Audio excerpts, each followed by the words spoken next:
So I wanted to take the thing that I love and blow it up. Blow it up.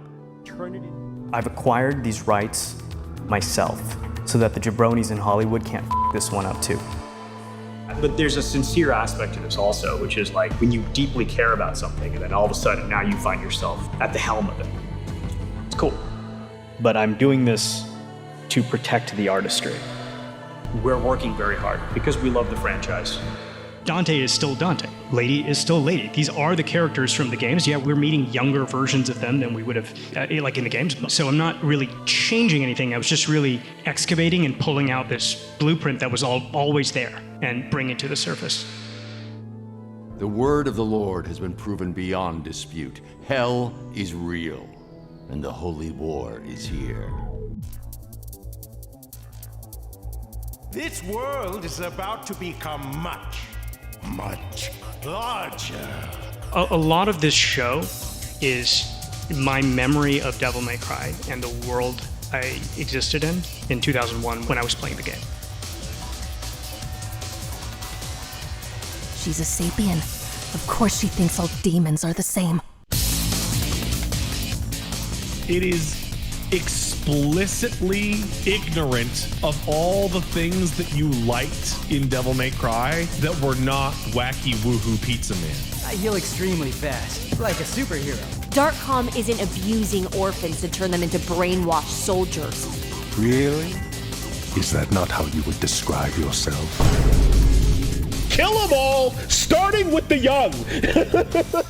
What can I say about Adi Shankar and the people that put this streaming pile of unfiltered piss onto our screen? The biggest sin that the story commits is that it fucking ruins Lady. I'm gonna make it so the rabbit needs a magician to pull him out of his own asshole. God bless America! This was a strike against God himself! Carried out by a sophisticated network of terrorist demons from hell! And I guess Sparta woke up one day and realized, hey, this is evil as fuck. Why is there a scene where the demons are assembling like the Avengers? What is happening? American and coalition forces are in the early stages of military operations to disarm Iraq, to free its people, and to defend the world from grave danger. The Sapiens and their armies, unaware of the storm they ride into. I do not want to watch season 2. Yeah. I'm not interested at all in anything they've set up. I am that storm. So I wanted to take the thing that I love and blow it up. Blow it up. I could be playing my horse girl racing game right now.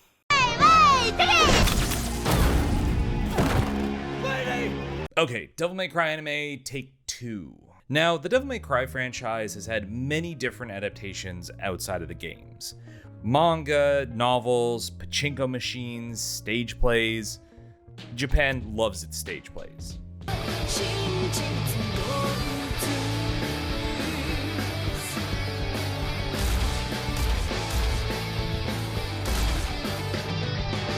It's awesome.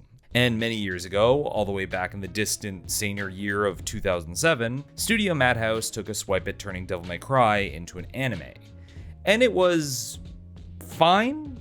I did a video on the subject ages ago, but the long and short is that it's a series of one-off adventures in Dante's life as a devil hunter, with a running through line of our hero looking after a young girl left in his care, up until the end of the 12 episodes where she's able to go back to her real family.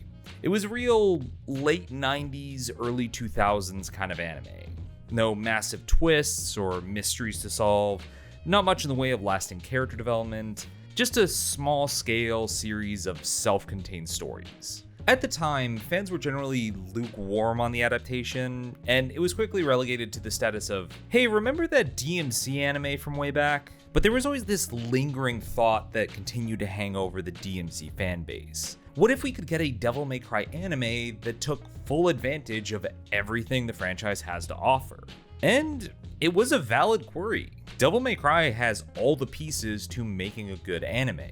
Fun, compelling characters, over-the-top action, inventive weapons, a world and lore with a lot of potential to build on, and an absolutely banging soundtrack to say the least. Everything that makes Devil May Cry a beloved series is essentially what put Trigger Studios' anime on the map. It felt like a match made in heaven, but it never quite worked out. We had our shot and got what we got. Then we fast forward a decade to 2017, and another video game series gets its own anime that fills all those previous wants. Castlevania. I am Vlad Dracula Tepesh. You will tell me why this thing has happened to my wife. When Castlevania first started airing on Netflix, everyone's initial response was, oh, this is good? Then season 2 came out and the response was elevated to, oh, this is really good. The animation quality, the character writing, the level of voice acting. I am Vlad Dracula Tepesh, and I have had enough! God, I love you, Dracula. It felt like this is what video game adaptations were lacking when getting the anime treatment. It didn't follow the canon perfectly, but it wasn't necessarily trying to. It was intended to be a fresh take that used the existing storylines and characters from the games as a structural guide. And in all the hype and exposure Castlevania was getting, one name kept coming up in discussions: Adi Shankar. I am nerd icon, fashion icon, Adi Shankar. Everyone was riding high on the work of this exciting new producer / showrunner who led Castlevania's production after it had lingered in development hell for nearly a decade until Shankar finally got it through at Netflix. This wasn't some old suit acting as an executive producer, dictating how a show should be done based on market trends. Shankar was a young, edgy artist type who made YouTube videos wearing leather jackets and eye makeup, talking about how much he loved X-Men and Power Rangers. He was in interviews calling out Hollywood adaptations as cash grabs made by posers. And no disrespect to anyone that has made a video game adaptation before, but they've been cash grabs by posers, so. He was saying what we all wanted to hear from someone in his position. Even before working with Netflix, Shankar had built a name with fans when he left Hollywood behind to work on his so-called bootleg universe. Fan films that were darker takes on series like The Punisher, Power Rangers, Judge Dredd, and James Bond. It felt like we were seeing some auteur creator finally get into this space where they could make the things fans wanted to see get made. So when Shankar announced in 2018 that he'd acquired the rights for a Devil May Cry anime, so to quote him, "The jabronis in Hollywood don't fuck this up too," hopes within the DMC fanbase were high. Imagine if he could do what they did for Castlevania for Devil May Cry. Wouldn't that be something? And so we all waited to hear more news about it. And waited. And waited. New seasons of Castlevania continued to be released, but no news of the Devil May Cry series. Was this another announcement for a project that then languished in development hell? After 5 years of nothing to show, it was starting to feel like this was the case. There would occasionally be news of incoming news, but it never materialized into anything. But then, in late 2023, we finally got a teaser trailer. It wasn't much of anything. It was a single backflipping Dante interspliced with a bunch of studio credits, but it was enough to confirm that the series wasn't forgotten. There was a pulse, and slowly more news and trailers started to trickle in, which led to a roller coaster of announcements leading up to the show's release. And this is where my critic senses started tingling, because for every intriguing bit of news, it was followed by something that raised concerns, making it harder and harder to predict how it might turn out. For example, I remember friends sending me the opening for the show during the lead up to its release, and being blindsided upon hearing the dulcet tone of Limp Bizkit's Fred Durst singing his seminal work, Rolling.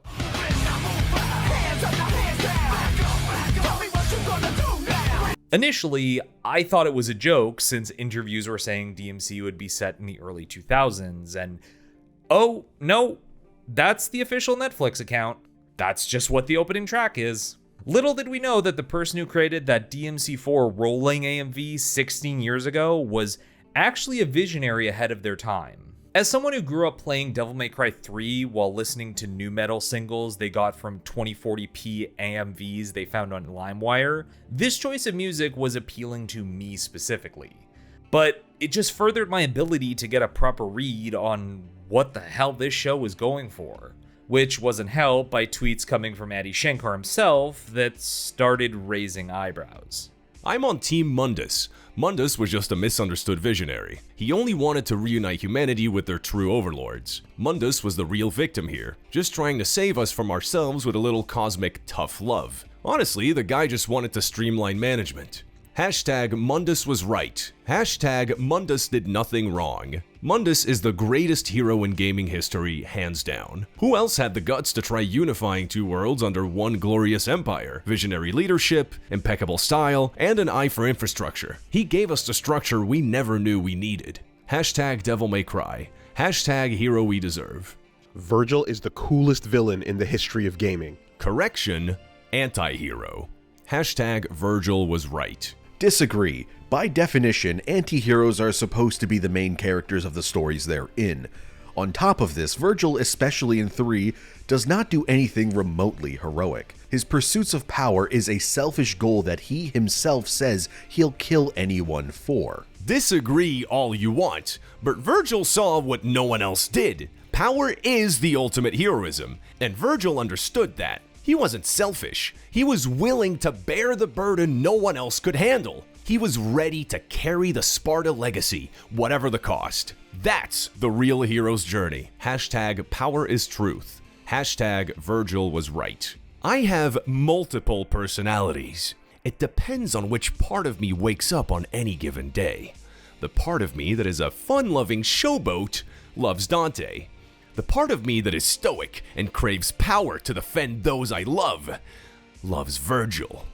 Hashtag naughty. Was this edgy trolling? Was it a bad marketing strategy? Who could tell?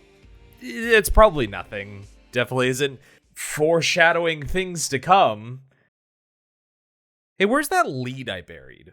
But now that the series has dropped and we are finally on the other side, we come to the obvious question. How was it? Well, unlike anything I've ever covered before, I was faced with a particular issue. From day one of Devil May Cry going live on Netflix, I had two groups rallying on each side of me preparing for war. On the one side were the people who watched the new show and liked it, or at the very least found it inoffensive. On the other, there were the people ready to put Adi Shankar's head on a spike for what they did to their favorite characters. No matter where I went for the month following, I had someone in my ear screaming their impassioned feelings on this new DMC anime, and how the other group was a bunch of rage-baiting troglodytes because clearly there aren't enough things for us to be fighting over already. And shocking no one, the divide was largely based on how invested you already were with Devil May Cry as a series. If you only had a passing familiarity with the franchise, you probably enjoyed it for what it was. If you were deeper in on the DMC fandom, you were more like,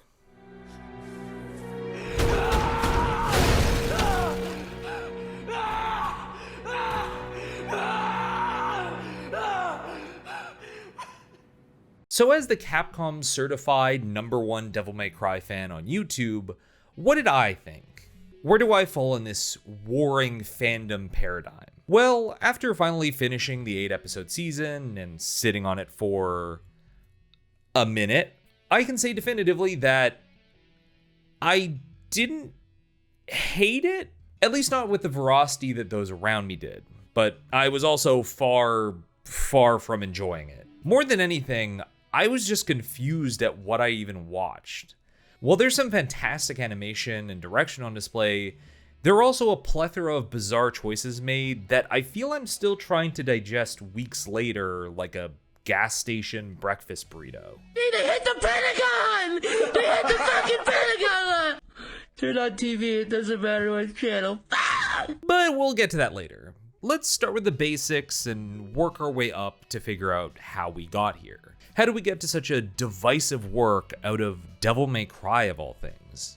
What changed in the transition from video game to streaming service? And how did we go from the highs of Castlevania to the fall of a modern visionary? He said what? But before we get to that, a quick word from today's sponsor, NordVPN. You see, demons aren't the only thing one needs protection from. There are also all the threats lurking in the darkness of the web. Phishing schemes, malvertising, ransomware. There are many ways insidious individuals are trying to make you drop your combo. And by that I mean steal your information.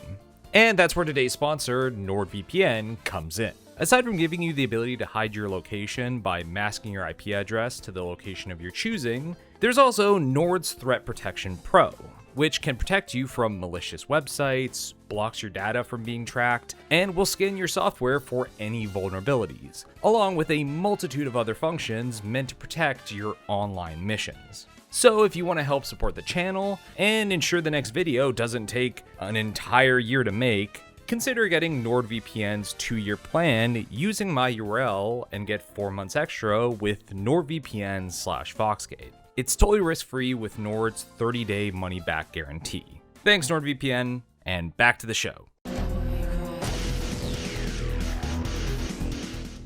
So, right off the bat, first question. How does this exist within the canon of Devil May Cry? The series has a pretty expansive timeline, stretching from Dante's brash early years as a devil hunter, all the way to when he starts acting as an older mentor for the next generation. So there are plenty of options when it comes to writing a new story. Madhouse chose to slot its anime somewhere vaguely in the middle, not adapting any of the existing stories, but instead telling the inconsequential odd jobs and strange encounters Dante's been involved in over the years. But in Netflix's case, it doesn't. It doesn't exist in this canon. Well, that's not entirely true. If you had to specify a time in Dante's life that this series is set in, it's specifically in his youth, before DMC3.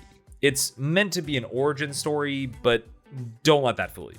This is very much meant to be its own take on the franchise, its own timeline, and if you were to try and squeeze it into the franchise's existing timeline, you'd only start getting a headache. That's because this series takes a real shotgun blast approach to adaptation. Rather than taking a specific story beat in the franchise to focus on, or creating something wholly original within it, we get something that tries to take a scoop from every piece of story and throw it in the stew. While I can appreciate the earnest gumption in trying to include everything, and I mean everything, even some deep-cut characters from the manga and novels that only stupid die-hard losers that actually read those would recognize, it makes the series feel like it lacks focus because it's trying to cram so much in haphazardly. If I wanted to be especially nitpicky, many of the inclusions from later games don't make sense in terms of their in-game lore because everything is so wildly out of order. Is it Halloween already? That costume looks a little big. I thought you had better taste than that. Son of Sparta.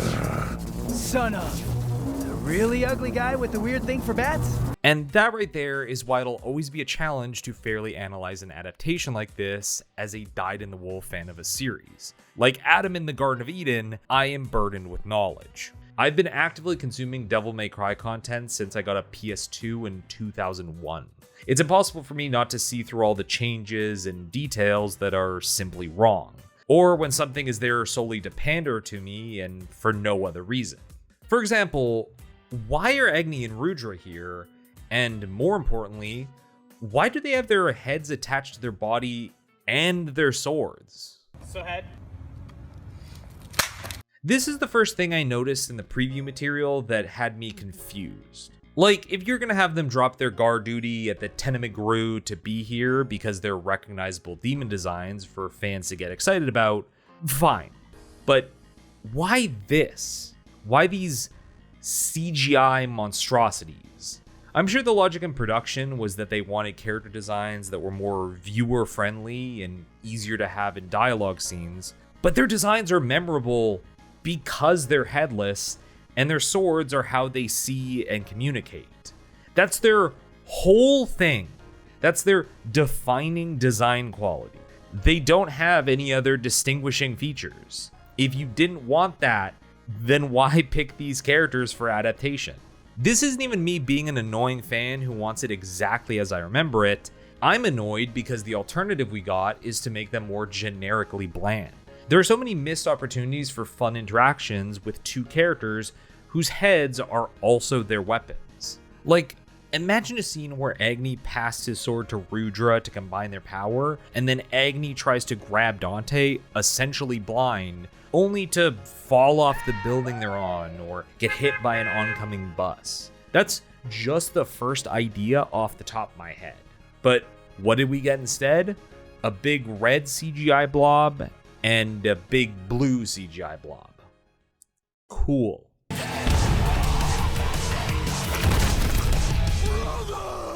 As I've said time and time again in these adaptation videos that I'm perpetually stuck doing, as if it's some divine punishment put on by a Greek god I slighted, I'm willing to allow a good amount of leeway when it comes to making changes from the source material. This is its own interpretation.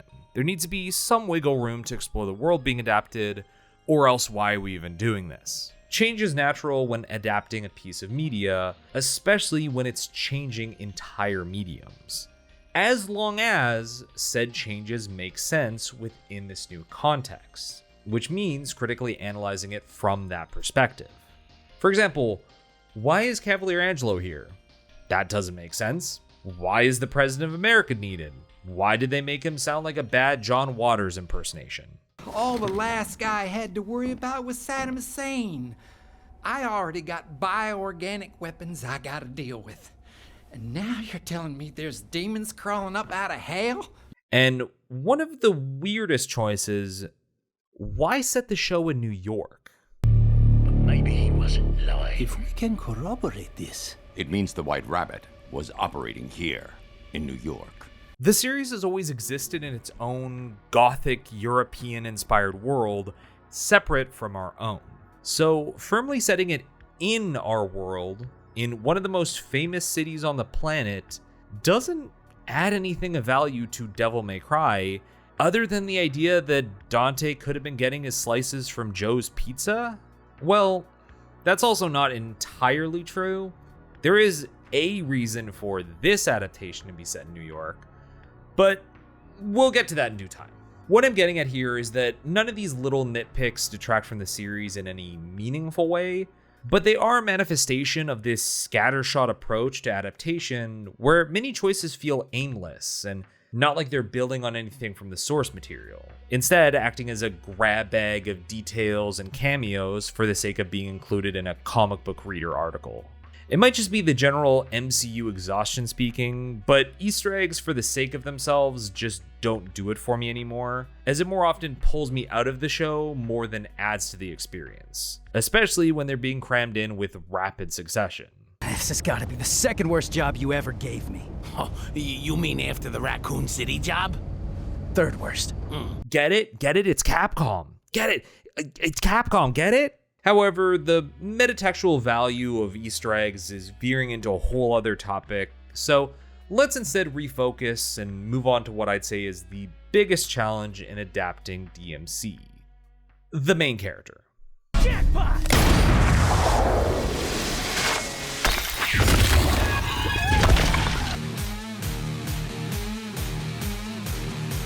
Now, when it comes to video game characters and adaptations, The Son of Sparta presents an interesting conundrum. Due to Devil May Cry's tumultuous development history over the years, Dante has had many different writers handling him, and as such, a variety of interpretations. We've had cool gothic action Dante, we've had aloof brooding Dante, wacky pizza, I kill my brother Dante, mysterious uncle Dante, edgy reboot Dante, al dente, and tired old man Dante.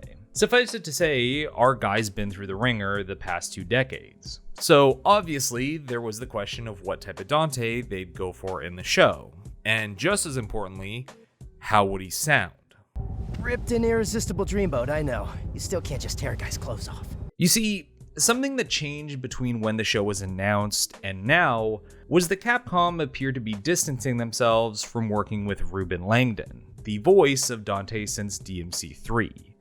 For, let's just say, reasons and leave it at that. So there was concerns about what Dante would sound like. Langdon had been the voice in every piece of English Devil May Cry media since 2005, so it was hard to separate Dante from that voice.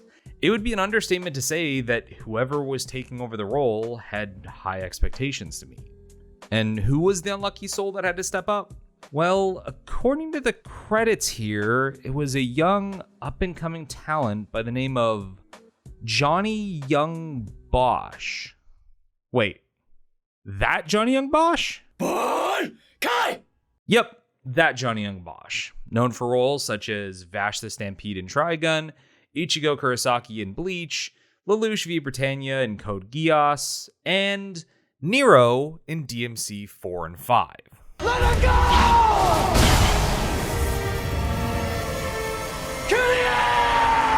That was the other reason the recasting caused its share of groans and grumbles. Now, don't take this as me saying Bosch isn't a talented voice actor worthy of a role like this.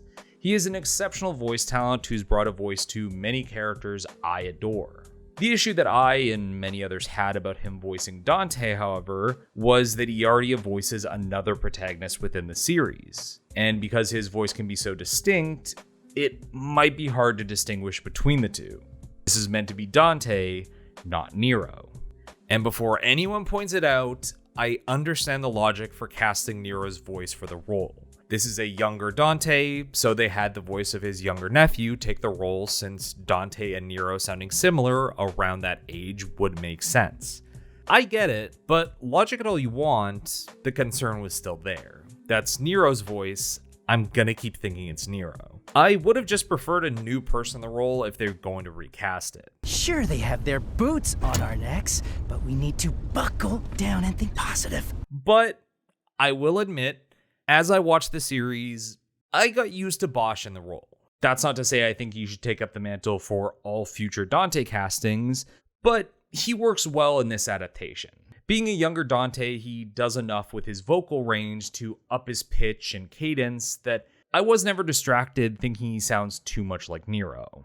It also helps that he plays this Dante differently than he would Nero, as there's more of a lighthearted quippiness to his character. Which brings us to the characterization of this Dante.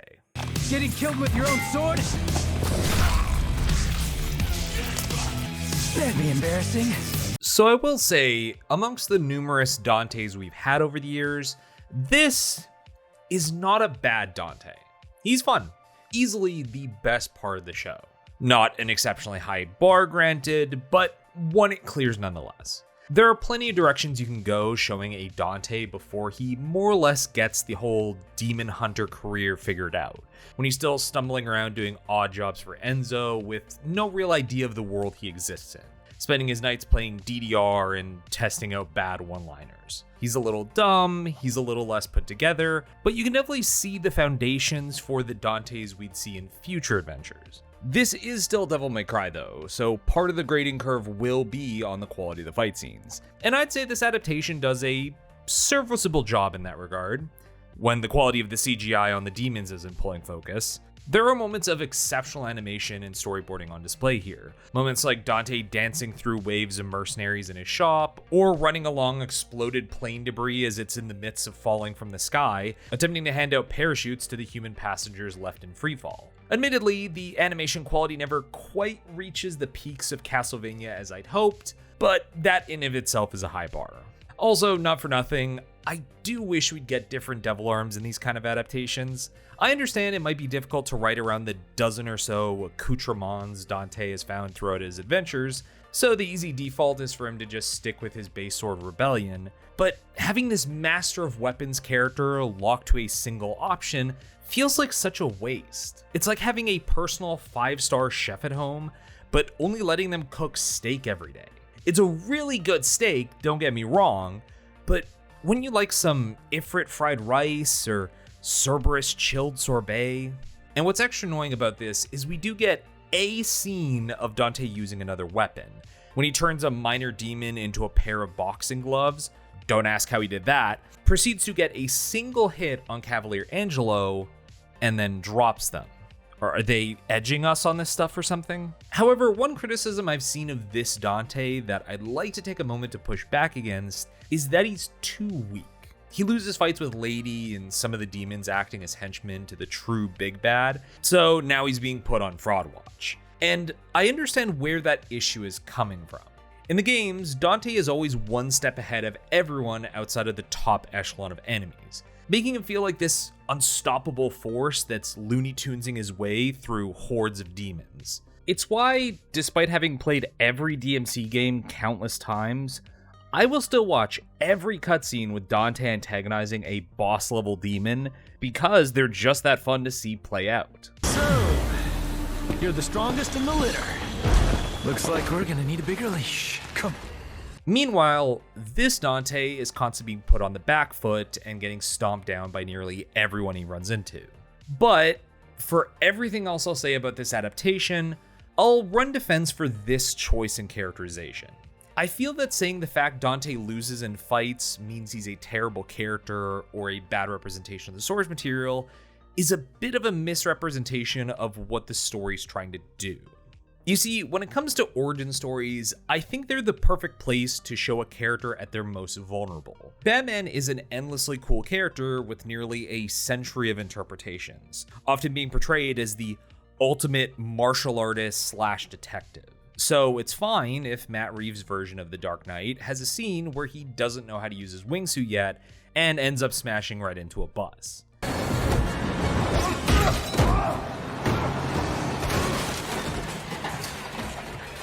That one moment doesn't make me disregard the entire character here, because the point is that he's developing those skills he'd be known for. And I'd make the same argument for Netflix DMC. This is ostensibly year one Dante. Usually when I kill a demon, I don't know, leave them there.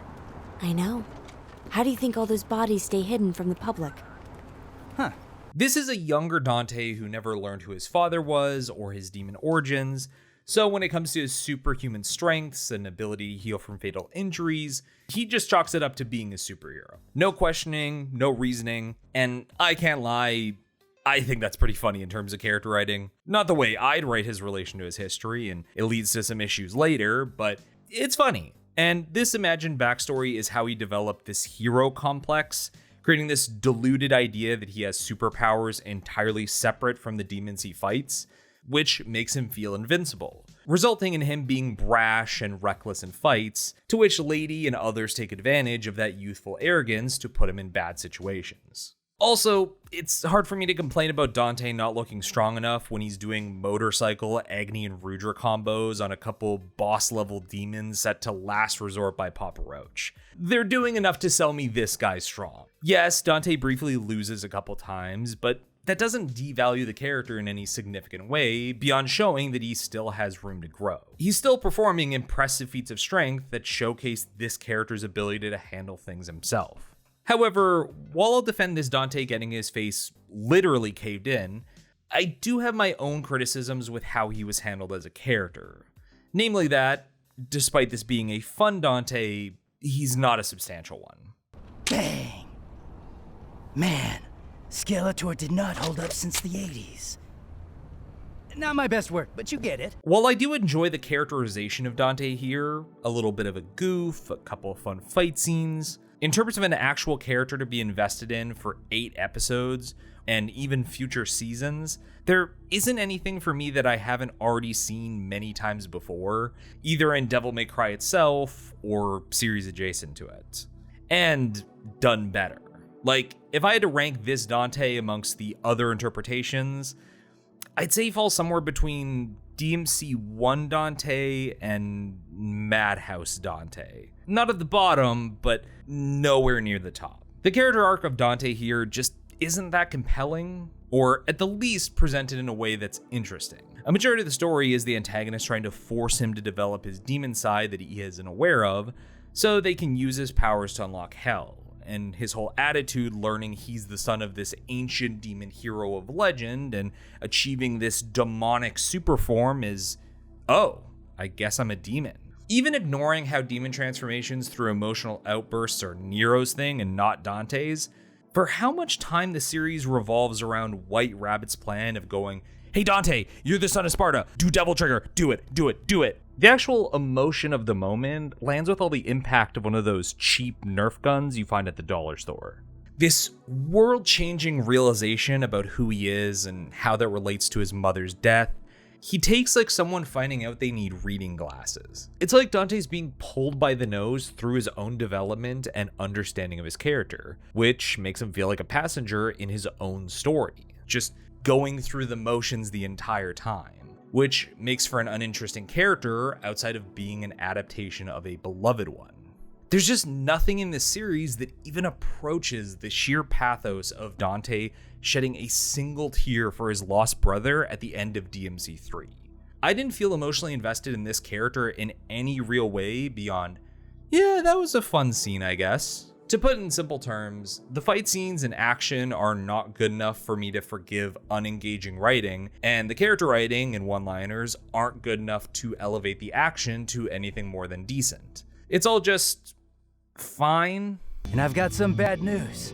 You didn't get that callback for the Chuck E. Cheese band auditions. Also, as a quick side note, because I can't fit this anywhere else, when Dante finally transforms into his devil trigger, the creatives behind the scene chose to commemorate this pivotal moment in the story with a remix of a song from Devil May Cry 5. A nice sentiment sending up to the original games by utilizing its exceptional soundtrack. Not enough adaptations are willing to make use of the extensive musical libraries of their source material. So this is good, except they chose Devil Trigger. Not to be that pedantic, nitpicking fan, but that's Nero's theme, not Dante's. Dante has a multitude of themes to choose from in his nearly 20 years of games, but they went with one of the handful of tracks that is not associated with him because it has the words Devil Trigger in it. I'd say this is the most cliched music choice they make in this series, but I don't even know if it's in the top 3.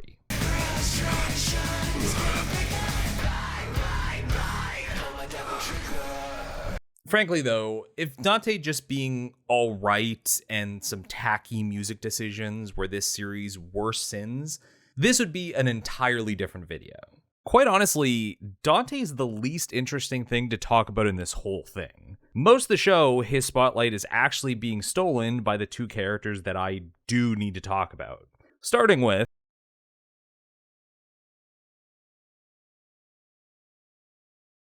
alright, where do I even start with this one?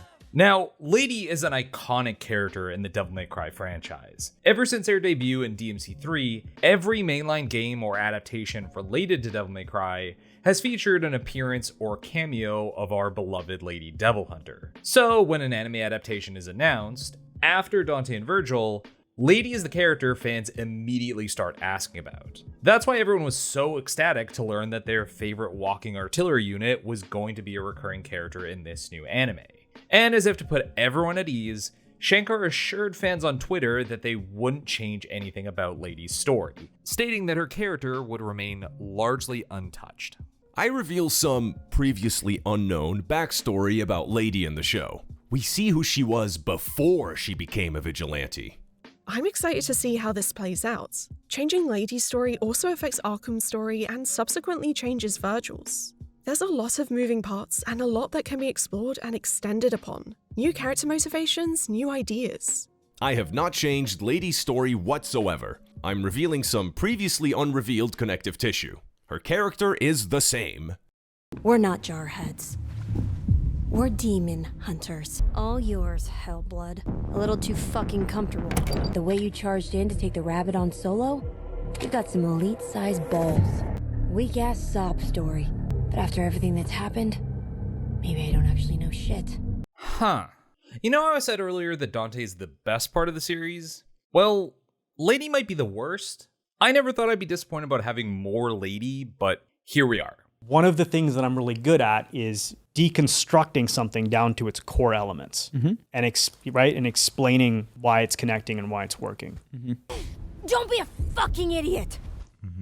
Okay, broad strokes, the promise to keep true to Lady's backstory does remain true. A precocious kid whose life was torn apart due to her father's obsession with harnessing infernal powers, thus developing her hatred for anything demonic as an adult. Though, I will say that my heart did skip a beat for a moment when I thought she was going to get Batman orphaned by a stray demon in the subway, and that would be the origins for Lady's anti-demon sentiments. But it was just planting the seed for her father to delve more into researching demonic powers. So, okay, I'm following along so far. There are a few tweaks in the details, but the general idea of her origins is there. However, it's from this point that the video game lady and anime lady immediately diverge. For starters, her name. It is an honor to serve with you, ma'am. Lieutenant? Mary?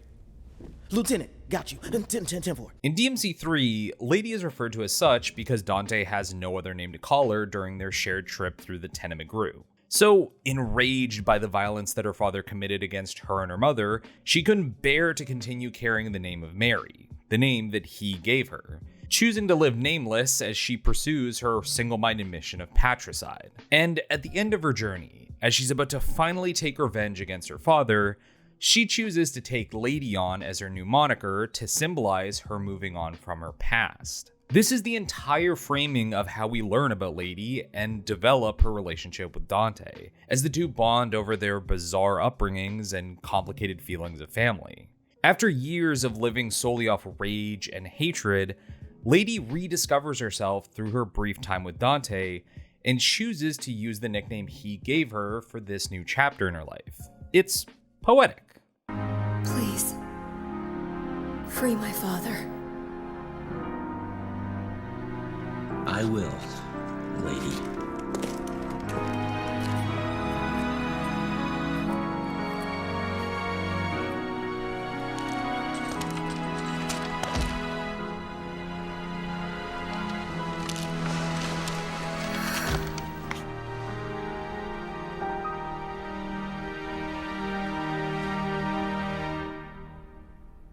In the Netflix version, we're just calling her Mary from moment one. Everyone is referring to her as Mary Arkham constantly, to the point that when Dante tries to cement her title as Lady, it feels more contrived than an emotional resolution. Do an odd couple buddy cop thing. Riggs and Murtaugh, Tango and Cash, Dante and Lady. You know my name is Mary. Yeah, but I like Lady better. Like, we know her name is Mary now. Dante knows her name is Mary almost immediately and has no reason not to use it. The Lady title doesn't work anymore, but we still have to arbitrarily crowbar it in because that's what she's known as within the franchise. To the point we gotta squeeze in Crazy Town's Butterfly during one of her big action scenes.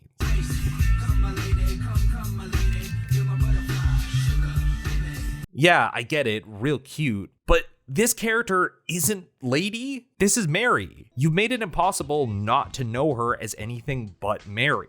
There's no real reason to keep calling her Lady within this show's framework, aside from the single scene Dante has with her where he doesn't know what to call her yet. It's just so aggressively disconnected because it's trying to recontextualize her namesake while completely removing the original context for why she was called Lady in the first place. It just doesn't make sense once you stop and think about it for more than a second. And for those of you writing out a reply to say that this is simply Lady's younger years, and they could easily adapt the Arkham storyline from DMC3 in a future season, since we didn't see his death proper in the flashback, you have to understand that we are so far past that part of her character arc by the end of season 1.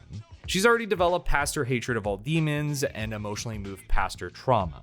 So bringing in Arkham now as an attempt to develop that aspect of Lady's character would just be checking off a box more than adding anything of substance to her character in a meaningful way. Help me, Mary.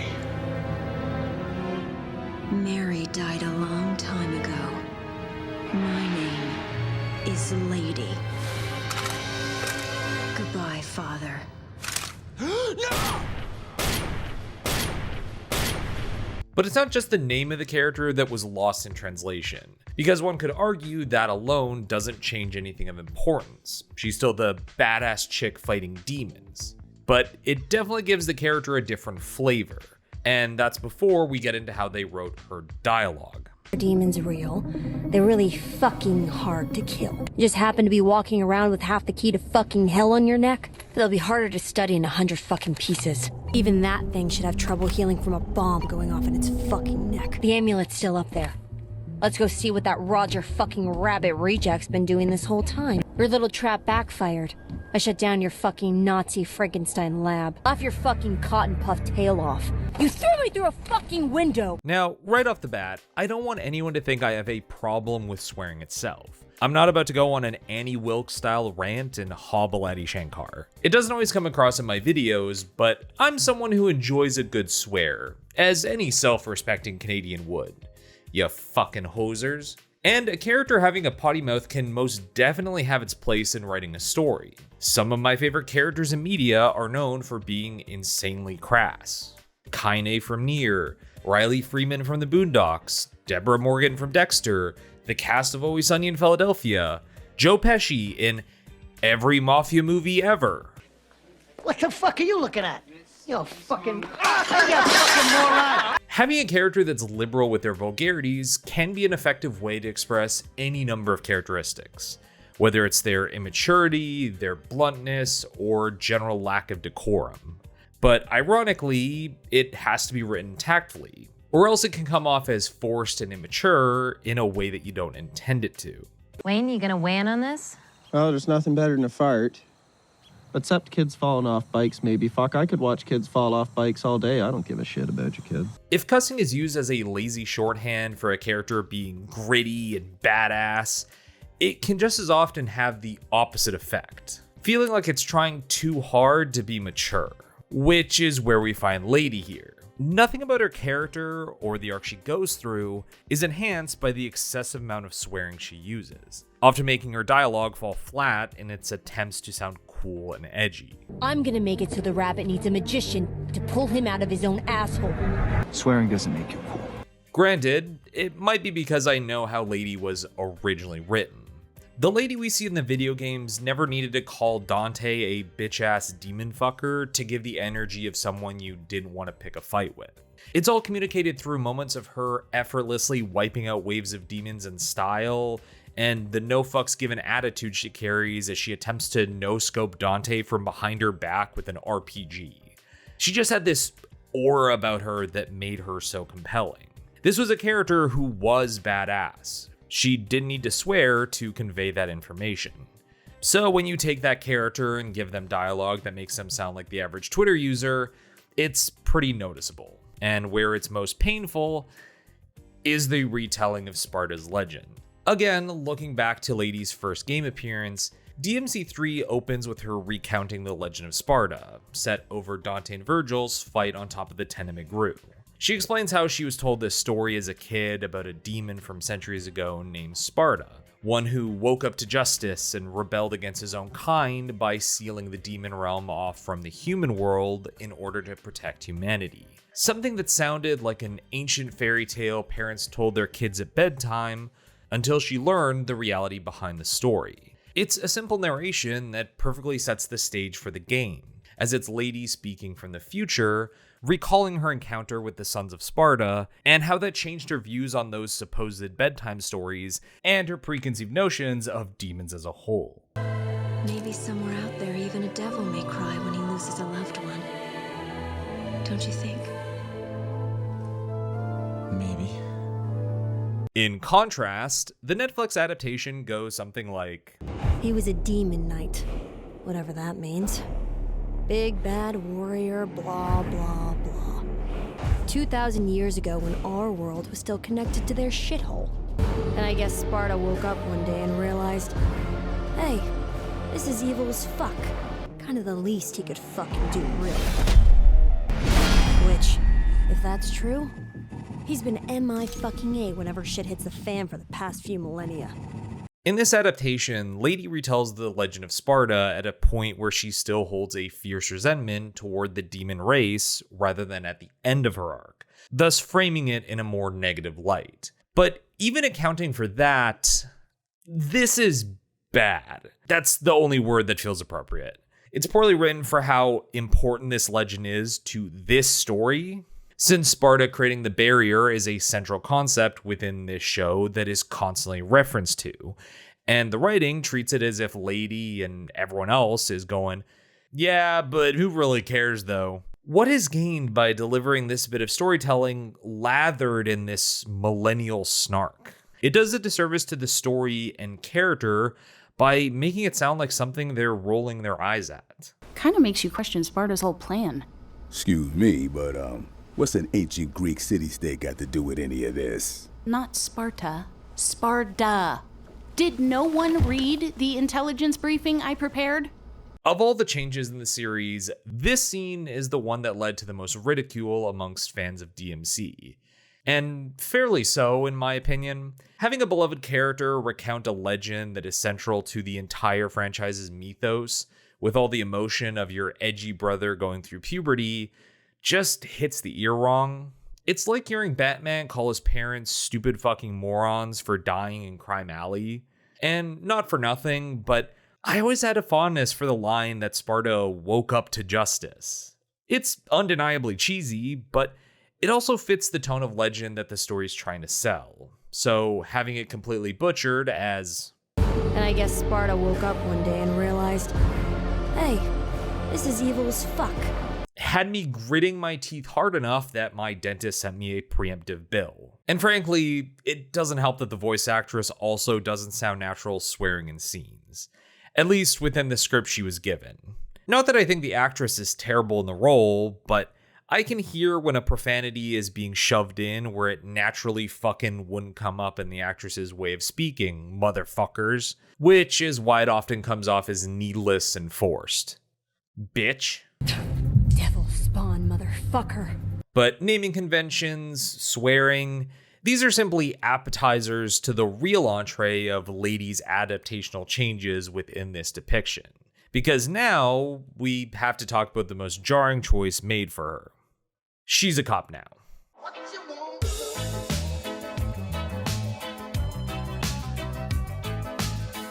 That's right, our girl's a pig now. A dog of the government, happily taking orders from the Vice President of America. The story attempts to frame it as her leading an elite demon hunting squad, but for all intents and purposes, she's a cop. A far, far cry from the lone devil hunter we knew her as. And beyond the obvious ew factor of making her into Lady Bacon, I'm disappointed because I'd love to learn more about the devil hunter occupation in this world. Other than the people who work at Devil May Cry, we've never seen other actors in that role, aside from vague implications that there are other hunters doing jobs. Based on concept sketches, there were plans for a group of human devil hunters to be included in DMC5, but that was unfortunately scrapped during early development. I'd just love to see what kind of John Wick-style organizations could work within this universe, where Devil Hunter is an acceptable occupation you could put on a mortgage application. Instead, what we get is a paramilitary unit running around putting guns in people's faces and disregarding the lives of human civilians in the process. Really stretching the imagination on that one. It's also disappointing because it's yet another departure from what made Lady, Lady. When we first meet her in the games, she's on a one-woman revenge mission fueled by one goal, and any dead demons were just bonus collateral on top of that. Her father's actions taught her that all demons should die if their power can cause that sort of pain. End of story. There was a passion to her motivations, and that's what made her slowly coming to understand Dante and even sympathize with him all the more appealing. It was her letting go of her pain. Then in future appearances, we can see a lady who's found some sort of peace, even if the act of killing her father still weighs on her at times. I know you hate Virgil, but you can't kill your own father! It's true. You'd never recover from that. Except in the anime, she's always wanted to be a demon-killing cop ever since she was a kid, and her father's actions just reinforced it.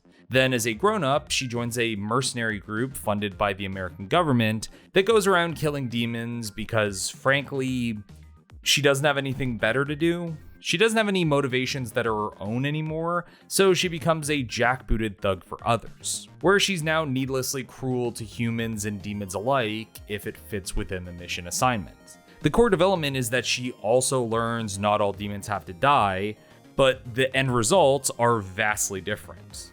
Her main character arc now is the decision between letting go of her hatred and trusting in others again, or keeping her job as a cop. Lady's arc learning that even a demon possesses the capacity for humanity and rediscovering her own humanity in the process is now reworked into a storyline where she's part of a racist police squad that kills defenseless demon refugees indiscriminately, and learning how that might have been wrong? Yeah, I'm starting to think these tweets may not have been entirely honest, or they just so vastly misunderstood this character. Even if the plan is to eventually transform Lady into something more resembling the one we know from the games over the course of future seasons, this is such a bizarre, almost repugnant starting point for the character in terms of adaptation that it makes it impossible for me to imagine her ever resembling the Lady that fans like me fell in love with. You shot my leg! But hold on a moment, I hear some of you say. What did you mean by demon refugees just now? Well, there's only so much I can talk about the issue with Lady's new occupation without delving deep into the real meat of things. That's right, there's no more avoiding it. We have to get into the actual controversial issue with this adaptation. I never thought I'd say this in regards to Devil May Cry. We gotta talk about 9/11.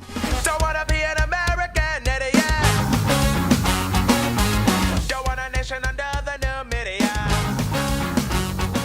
Now, the words politically minded are not ones I thought I'd ever associate with Devil May Cry, the character action games from the PS2 era, but the Netflix adaptation sure does try. The White Rabbit's constantly espousing anti-colonial rhetoric, the American heads of state are recurring characters involved in the story, and there are political pundits on a talk show arguing whether it's Russia or the left's fault that the world's on fire. This was a strike against God himself! Carried out by a sophisticated network of terrorist demons from hell! Keep in mind that these alone wouldn't inherently make this a politically thought-provoking series. The Wire May Cry, this is not. Having an antagonist with anti-American sentiments, or the president making an appearance, is the bare minimum for any good action movie from the 1980s. Hell, that's half of the Resident Evil franchise. What are you talking about? Did you really think I'd trust an American? That's why I didn't think too much of it when I noticed these things in DMC during my initial watch. It was definitely weird for the world building Devil May Cry has always kept to, but not out of the realm of possibility. That is, until we started delving into White Rabbit's motivations. God bless America! Basically, as the show progresses, we learn that White Rabbit isn't just sowing chaos in the human realm for the hell of it. He's actually a human who found his way to the demon realm as a child, and discovered that many demons on the other side live in constant strife due to the toxic conditions of hell. Or Makai, as we learn it's called. Yeah, I get it, it's Capcom. And after years of watching his new family slowly waste away in this environment, White Rabbit attempts to bring them back with him to the human realm, believing that they could find better living conditions there, only to be confronted with the ugly reality of this world.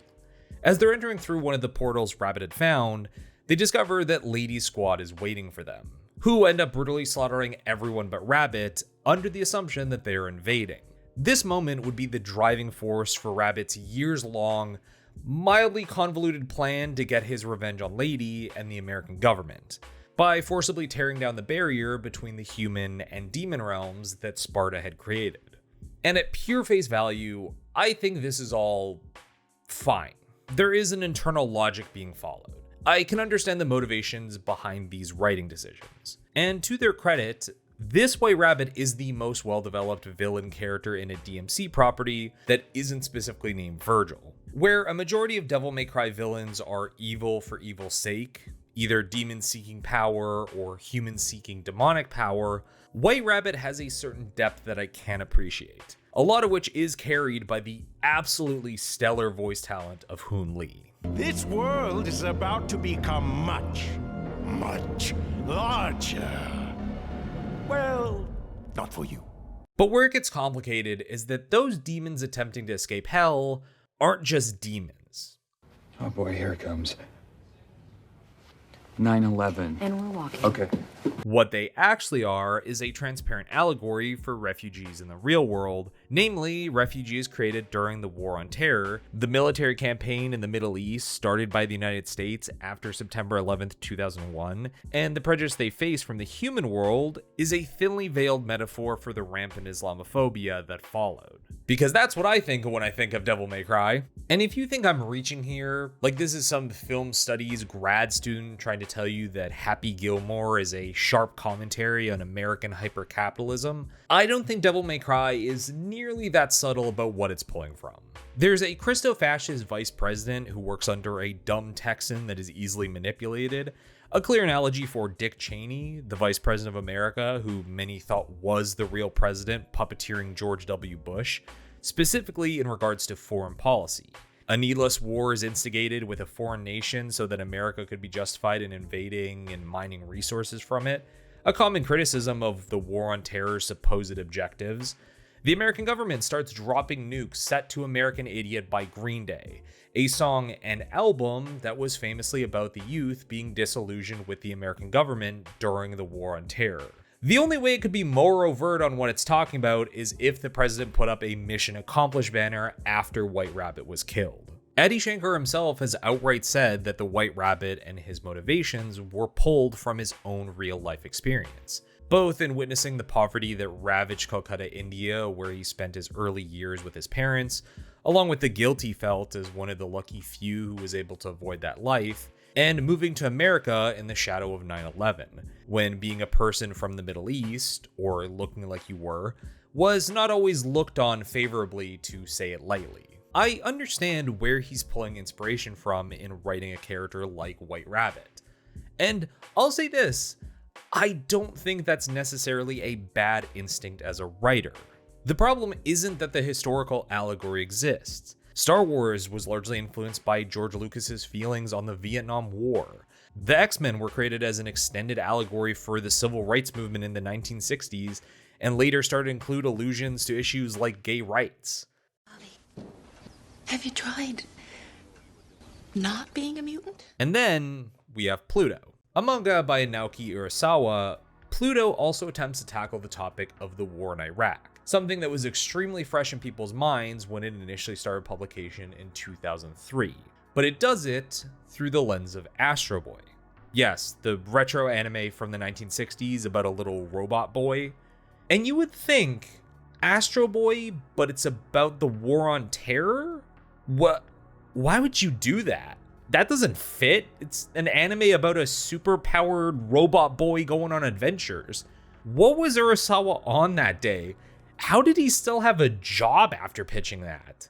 But here's the thing. Pluto knocks it out of the park because it handles the subject matter with such depth and tact. It's clear that it's written by someone with genuine feelings and thoughts they want to express about the topic they're handling, and uses that to build on its world and its characters to tell a story that transcends the subject matter at hand to something that feels timeless, and something worth being held up next to its source material. If you take anything from me here, it's to go watch or read Pluto. It's fantastic, and it shows how this sort of real-world commentary can be handled in an adaptation. Because sadly, it's still fucking relevant today. So yes, it is totally valid to take inspiration from the real world to develop your fictional world and inject some real emotion into it, even if it's an adaptation. The problem is that when you take this sort of approach, it actually has to work within the framework of your story. With Pluto, it takes an arc of Astro Boy, the greatest robot on Earth arc, a story that's all about looking past humanity's innate desire to be the strongest, and choosing instead to find friends in those we might have viewed as enemies, and makes an easy parallel to modern day conflict. In Devil May Cry's case, I'd say the War on Terror allegory fits as well into DMC as toothpaste does in my morning orange juice. It becomes impossible for me to feel for the plight of the downtrodden demons when the scene then smash cuts to Dante and Lady making 43 more orphans for them to shelter while Papa Roach blares in the background. The messaging just isn't coherent if you're going to drag the sort of real-world parallel into it. Because, alright, demons aren't all evil. Demons are just as susceptible to being oppressed.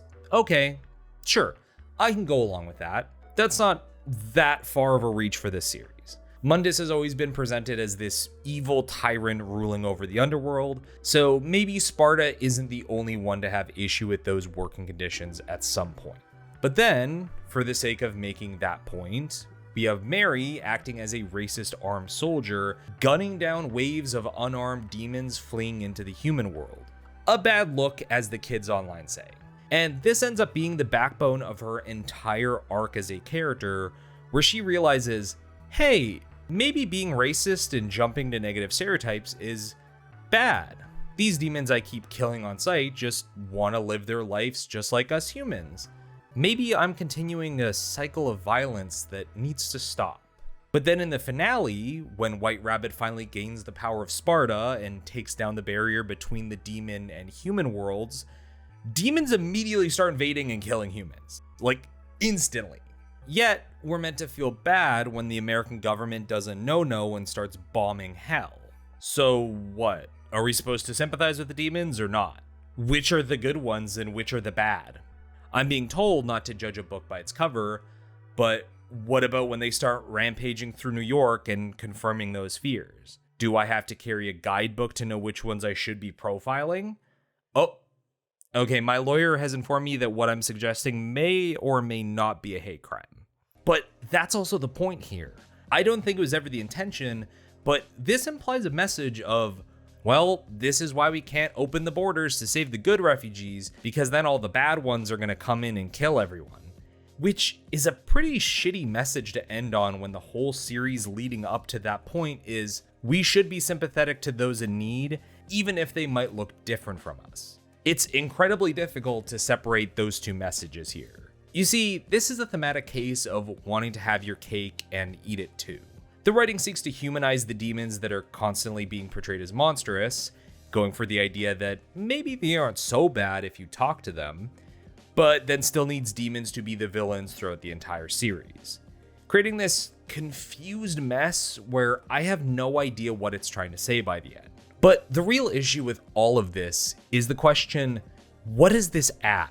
It's not as if one would build their story around all this imagery and allegory by accident. You don't have a sequence of the American government bombing hell, including montages of soldiers posing for photos with dead demon civilians, who are literally wearing turbans, by the way, if you don't think you're making a point. To what possible end do you include this? I'm more than happy to expand on DMC's thematic depth, but I just don't see what this adds to its world or characters other than a tortured attempt at trying to be edgy.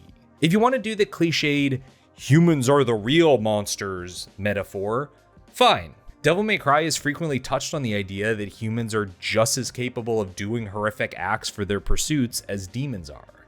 And on that same front, demons have just as much potential for empathy and care.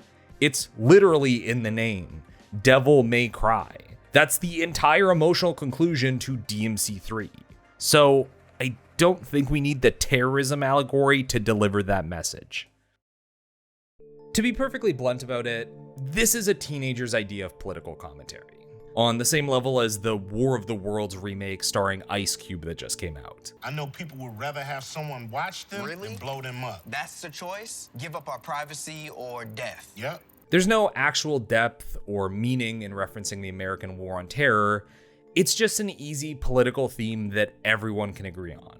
I don't think you'll find a rational being who still believes America's war in the Middle East was ever a good idea, then or now. But why put it in if you have nothing of value to add other than, well, that was bad? To quote Lindsay Ellis in their video about the movie Bright, the world this series reaches for is edgy and topical, but is just lazy and careless. It all reads as incredibly juvenile writing that thinks it's smarter than it is. One of the things I love about Devil May Cry is that it's so sincerely corny about itself. Half the time, these characters are lame goofballs. But then, when Dante does something like destroying an ancient monolith with a 1-inch punch, or using demonic motorbike buzzsaws to mow down a wave of demons, it's rad as fuck. There's a genuineness about what it's bringing to the table. It does things because it thinks they're cool, not like they're trying to sell you on it being cool. But in the show's case, what we get is something that's trying too desperately to be this cool, edgy, thought-provoking spin on the material that it ends up feeling too try-hard as a result. Dare I say, DMC Devil May Cry, the 2013 reboot, handled the concept of edgy DMC better. I don't know my mother, but if you're calling me a son of a bitch, you wouldn't be the first. Okay, not by much, but you get the point. I should have known you were human from the start. Your brand of pure psychotic ruthlessness? That's all humanity. I don't know, I just had higher expectations for what this could have been, and am simply left stunned at what we got. I'm not even mad. I'm baffled at the end result. Why make it this way? Not to sound too much like your dad, but it's just disappointingly mediocre considering how much was given to it. And now, marketing has started for the second season, and I can't muster an ounce of interest, regardless of how much Virgil they dangle in front of me. That's probably the most damning thing I could say. I am being promised more Virgil Devil May Cry, and I do not care. How do you fuck that up? The Sapiens and their armies, unaware of the storm they ride into. I am that storm. Don't even get me started on that. All this just leaves me thinking back to that quote from Shankar from earlier. The one where he said he wanted to do this so the jabronis in Hollywood don't fuck this up too. Because now that we have the end product in front of us, I'm kind of confused at what he meant by this. Quite frankly, I couldn't imagine a more Hollywood-style mangling of an IP than this. Needless rewrites and changes, forced dialogue, a misunderstanding of the source material that disregards everything beyond surface-level references, a mangled metaphor to real-world issues that doesn't say anything. Like, I'm just bewildered. What happened here? How could this come out of the same people who made the Castlevania series? Well, that's the thing. They didn't. Oh, there's my lead. Tell everyone this is it, because the other person who's receiving that information, they're going, oh, this guy's focused, and then they think that you're an expert in that. If I'm right, and nerd culture has become the dominant culture, then you can consider us the counterculture.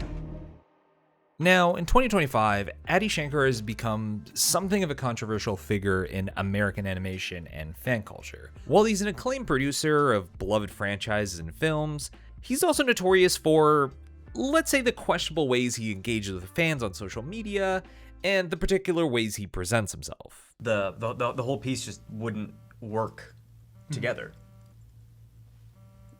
My phone's going off. John Frank Rosenblum. Who's that? He lives in West Hollywood. I could give you his number. That'd be great. I am actually looking for a little something different in my life these days, if you know what I mean. Jews. There was always this underlying sentiment from many of, well, he did make Castlevania though. Yeah, I might not like his personality, but you can't deny that he makes good stuff. That was the prevailing selling point for Shankar helming this Devil May Cry anime, that he made Castlevania, which many liked, so clearly it had the potential to be just as good. However, something that often gets overlooked in all the conversations about Shankar's work is the question of what he actually did.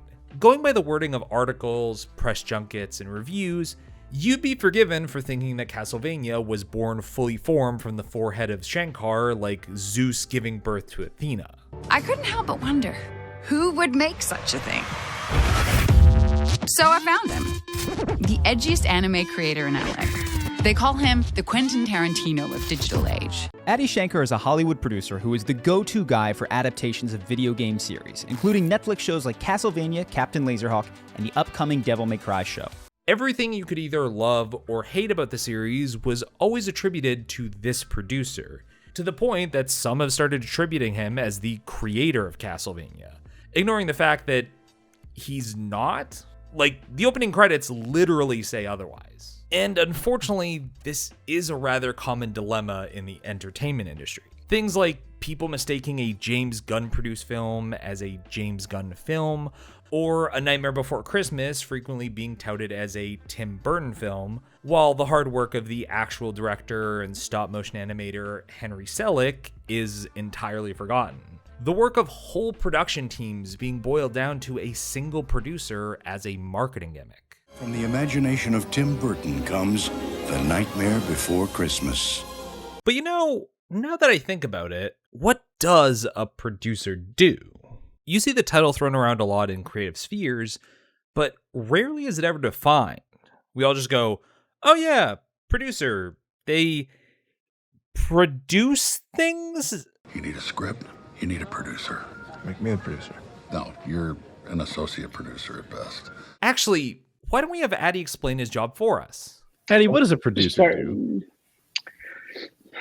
That's Without a good question. Saying produces stuff.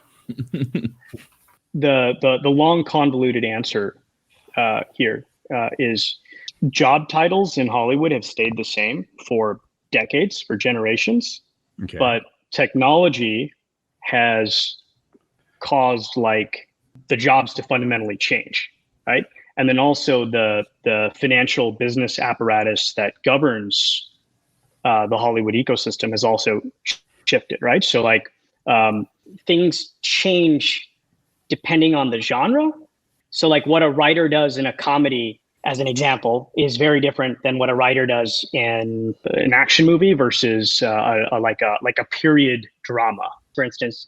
Especially after digital technology became a thing, comedies. So really, like when you look at like the entertainment ecosystem at large, it doesn't all work in one way, and then it's all been further complicated by streaming. So I'm gonna like pivot this to my new show that's just out. Which is why I'm like, I'm happy to talk about your show, but I find it interesting that I understood and comprehended everything you've said, yet I know nothing about what a producer does. Huh. Okay, let's boil down that explanation to something comprehensible. To Shankar's credit, the title of producer is extremely flexible in the entertainment industry, in a way that makes it difficult to clearly articulate. A producer is the guy that tells the artist what to do, and later makes all the changes. And then, when the cartoon's done, he takes all the credit. Okay, it's a little bit more complicated than that. You see, unlike positions such as director or writer, where it's clear what the person's involvement and responsibilities would have been within that role, a producer title can be a bit vague, while also encompassing a wide range of potential roles. Broad strokes, the capital P producer is meant to be the manager of the entire production. There's someone who got the rights to a spec script or franchise, then goes on to hire the director, scriptwriters, and every other key member of the film crew, while overseeing basically every single aspect of the project, from location scouting to distribution. They're the head honcho of the entire thing, and typically have the final say on any creative decision.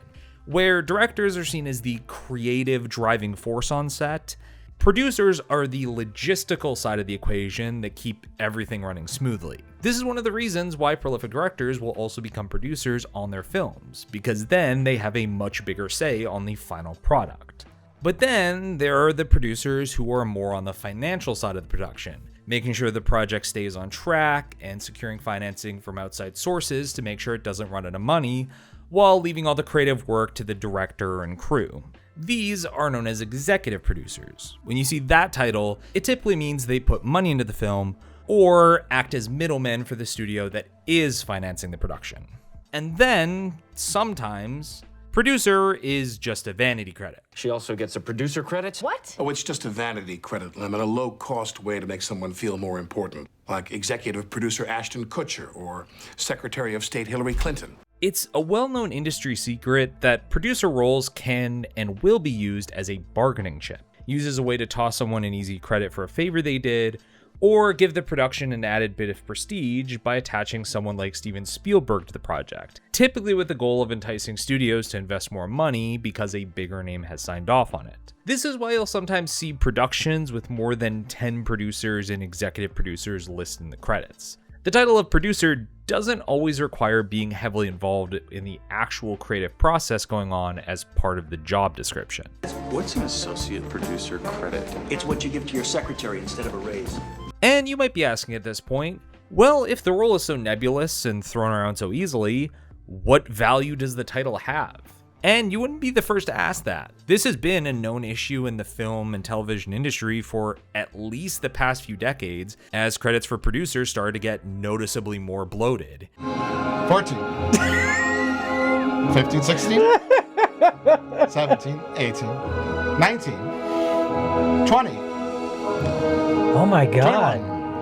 This continued culture has resulted in a situation where now producers are both paradoxically so important to a film or TV show's production that their involvement can be used as a marketing tool to tell audiences to be excited about future projects, while also being used as a commonly understood joke to describe stuffy suits that don't actually do anything.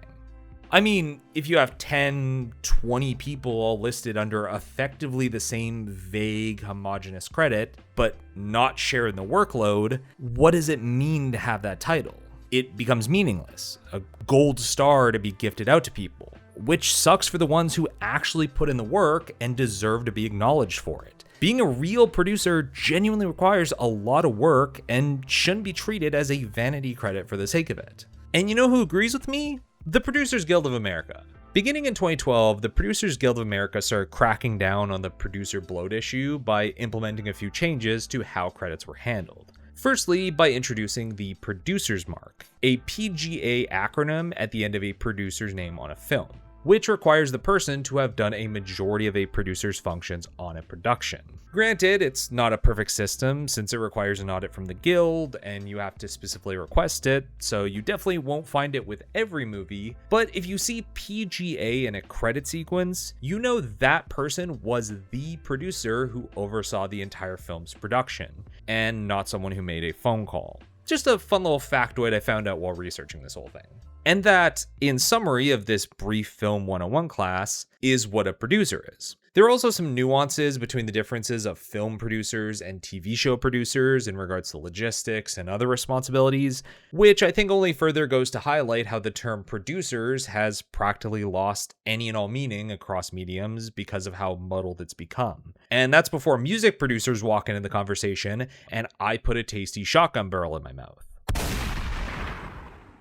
So why bring all this up? Why all this work to explain what a producer does? Well, let's start by circling back to Castlevania and Addie's role in its success. What kind of producer was Addie? Well, from what we've been told, he came into the role when the project had entered a hiatus and helped revive it with Netflix. But the production had already come along quite a bit beforehand. Frederator Studio started work on the series in 2007 when they obtained the rights to the Castlevania franchise from Konami to make an animated direct-to-video movie, and hired famous, now infamous, comic book writer Warren Ellis to pen the script. And before we go on, I want to make it clear for everything I'm going to say going forward, this does not exonerate Ellis for his own wrongdoings. He also sucks, but that's a topic for a different video. Anyway, Ellis would then work with Frederator's Kevin Cole as producer to flesh out the tone and structure of this Castlevania movie.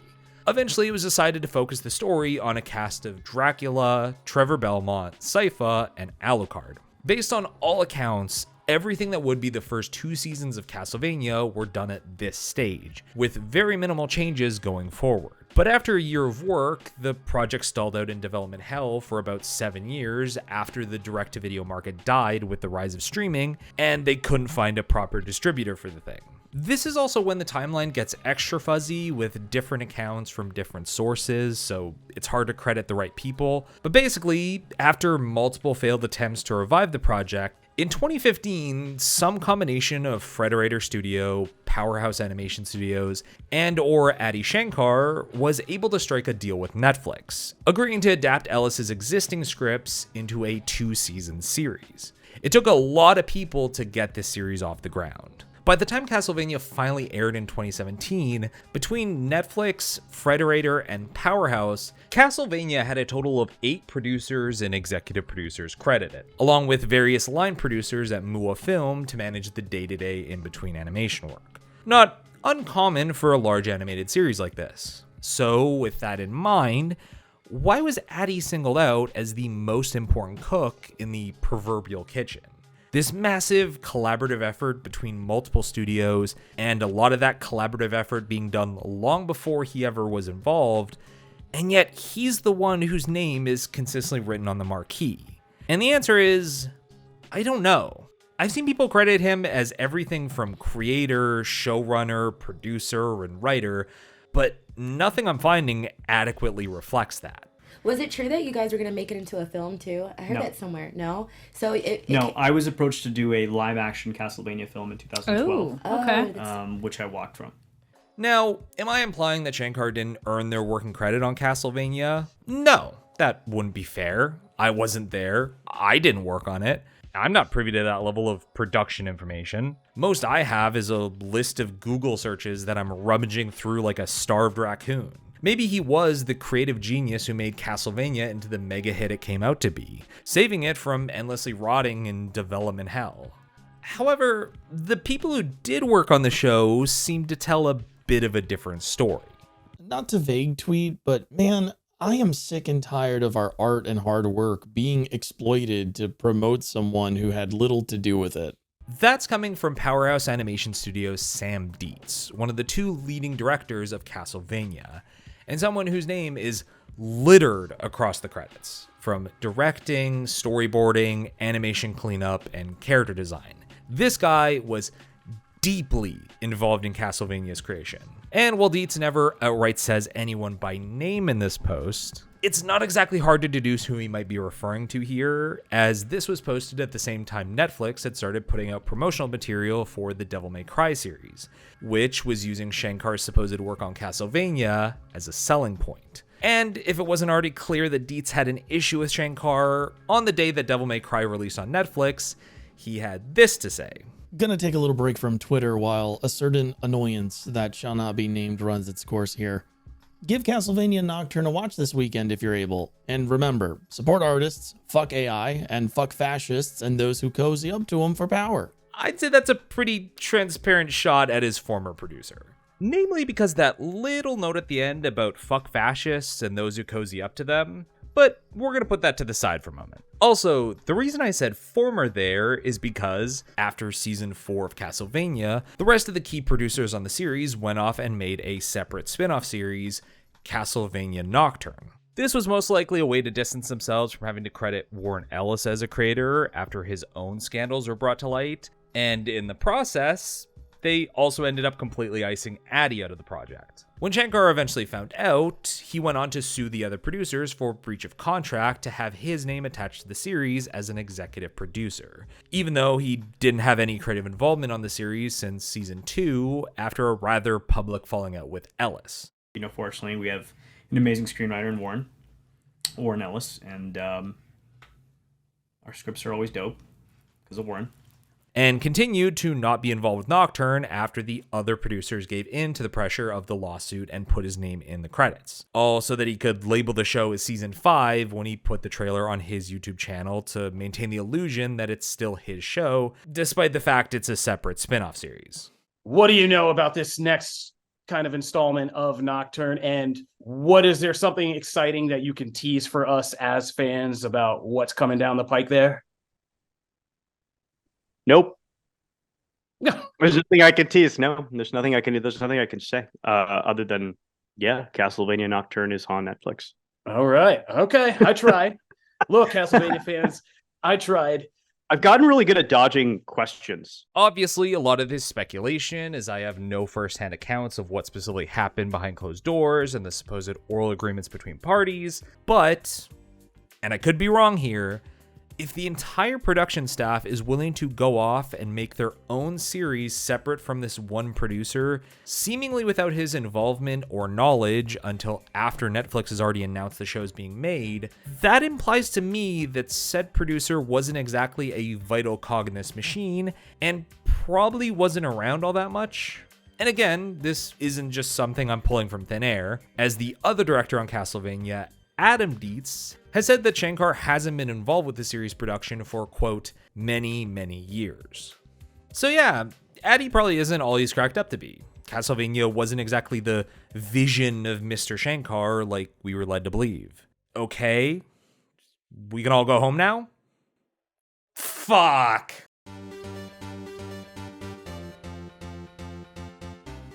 Alright, now when I originally started writing this video, I just wanted to investigate Shankar's work before DMC as a standard part of my research for the topic.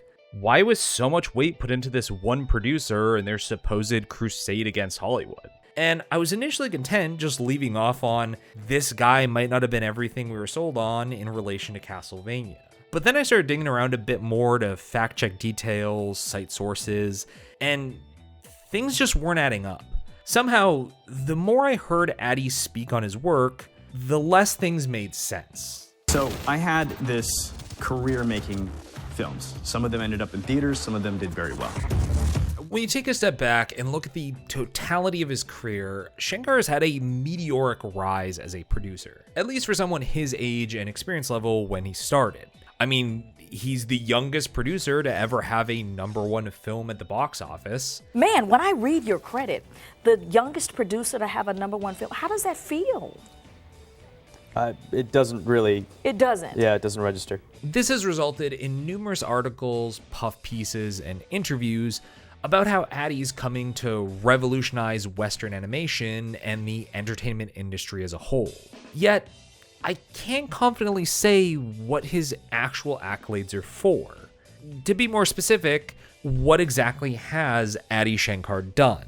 So The Wilderness. How many days are you spending on a set like this? I mean, that was tough. It wasn't, just long hours? Yeah, long hours. Believe me when I tell you that I've gone through countless hours of interviews and podcast appearances with Addy, and the moment someone broaches the topic of what he does as a producer, what it was like to be on set for these major films he was involved in, or just how he got involved with Castlevania, he gets really squirrely about giving a comprehensible answer. Do you want to tell us a little bit about what it means to you to be a producer? I really think all job titles should be thrown out the window and kind of redefined, renamed, and reestablished, right? Because we've handed down these job titles for hundreds of years, and the reality is, like, you take any one of these jobs, they have changed so drastically and so rapidly throughout the years. Yes. Yeah, I think job titles should be completely changed, and we're holding on to these like antiquated names, which really mean nothing. Because producer means nothing. It doesn't mean anything. It's a non-word. Somehow, he always ends up pivoting the conversation to talking about his fan films or throwing out buzzwords about the paradigm shift happening in the cultural zeitgeist, or go off on a tangent about some unrelated memory he has when he ran into another producer out at lunch. But with the Netflix's Castlevania show, I had read that it was in development hell for a few years before you came on. What kinds of things did you do, like at the outset, to kind of get things on track? Kind of came out of nowhere, and I remember I was eating breakfast somewhere close to where I live, and I look up, and one of my favorite Netflix executives, actually my favorite Netflix executive, was sitting right next to him, and he's like, "Addy, your trailer, like what? That those numbers are insane." Yeah, and I was like, "Oh, cool, okay." Yeah. And look, I have my ADD moments when talking to people where my mind wanders, and sorry, could you repeat that? But given how consistently I've noticed this behavior with Addy on these topics in particular, I got the feeling it's something else. A lot of what I covered in the last 15 minutes is just me looking for answers myself because I was never getting them from Addy. Seriously, you cannot understand how infuriating it is watching these topics come up, and every time he somehow derails the conversation to anything but the topic at hand. Red and the Gray and Lone Survivor. So looking at those, then I'm personally am just curious too. What was your actual involvement with Castlevania? What, like, did you help get it going? What did you do? Castlevania was interesting because, I mean, I would argue those are not the 4 things that I'm most known for, right? I think maybe that's some weird internet algorithm that's like putting... Totally could agree with that one, right? yeah. Right? Because I don't think anyone on this planet associates me with Lone Survivor.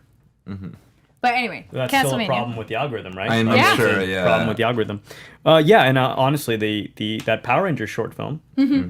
How did you get involved? We'll go broad. How did you get involved with Castlevania? Because bringing it back to that and horror and Right. and then kind of building upon everything we've talked about. Is there an appeal to working on a Netflix show versus a regular show? And then now with season 2, you have 8 episodes versus only the 3 from season 1. Four. I'm reading these comments, by the way. They're like really interesting. Can I see some of them? Yeah. Oh, yeah. I've gotten really good at dodging questions. At a certain point, I was just losing my mind. And that's when I found a kindred spirit. In my research, I found one interview from 2017 with Shankar from an internet news site called Bleeding Cool, where the writer was having the exact same problem I was running into, getting a clear answer out of Addie. According to the writer, Madeline Risciuto, she was contacted by Shankar's PR people after she had written about the announcement of Netflix's new Castlevania series. They wanted to set up an interview call with Addie to give a couple of quotes from him about the show, while also requesting that she put Addie's name into the headline of their previous article about said announcement. So right off the bat, a weird starting point, but then the actual interview happens, and you can just feel the frustration radiating off this article as the writer tries to get anything interesting out of the call. After asking the simple question of, how did you get involved in this project? Shankar goes on to praise the other producer of the series, our old friend Kevin Cold, saying that he did 90% of the work because he was the gamer on the production team. I'm sure this was meant to come off as a self-deprecating joke, but at this point in the story, it feels a lot more like a self-report.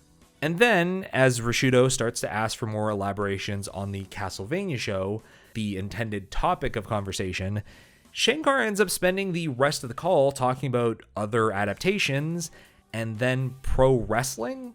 He goes into a long-winded rant about the virtues of pro wrestling as a storytelling medium, even though Risciuto has zero interest in wrestling, is not writing about wrestling, and never asked about it.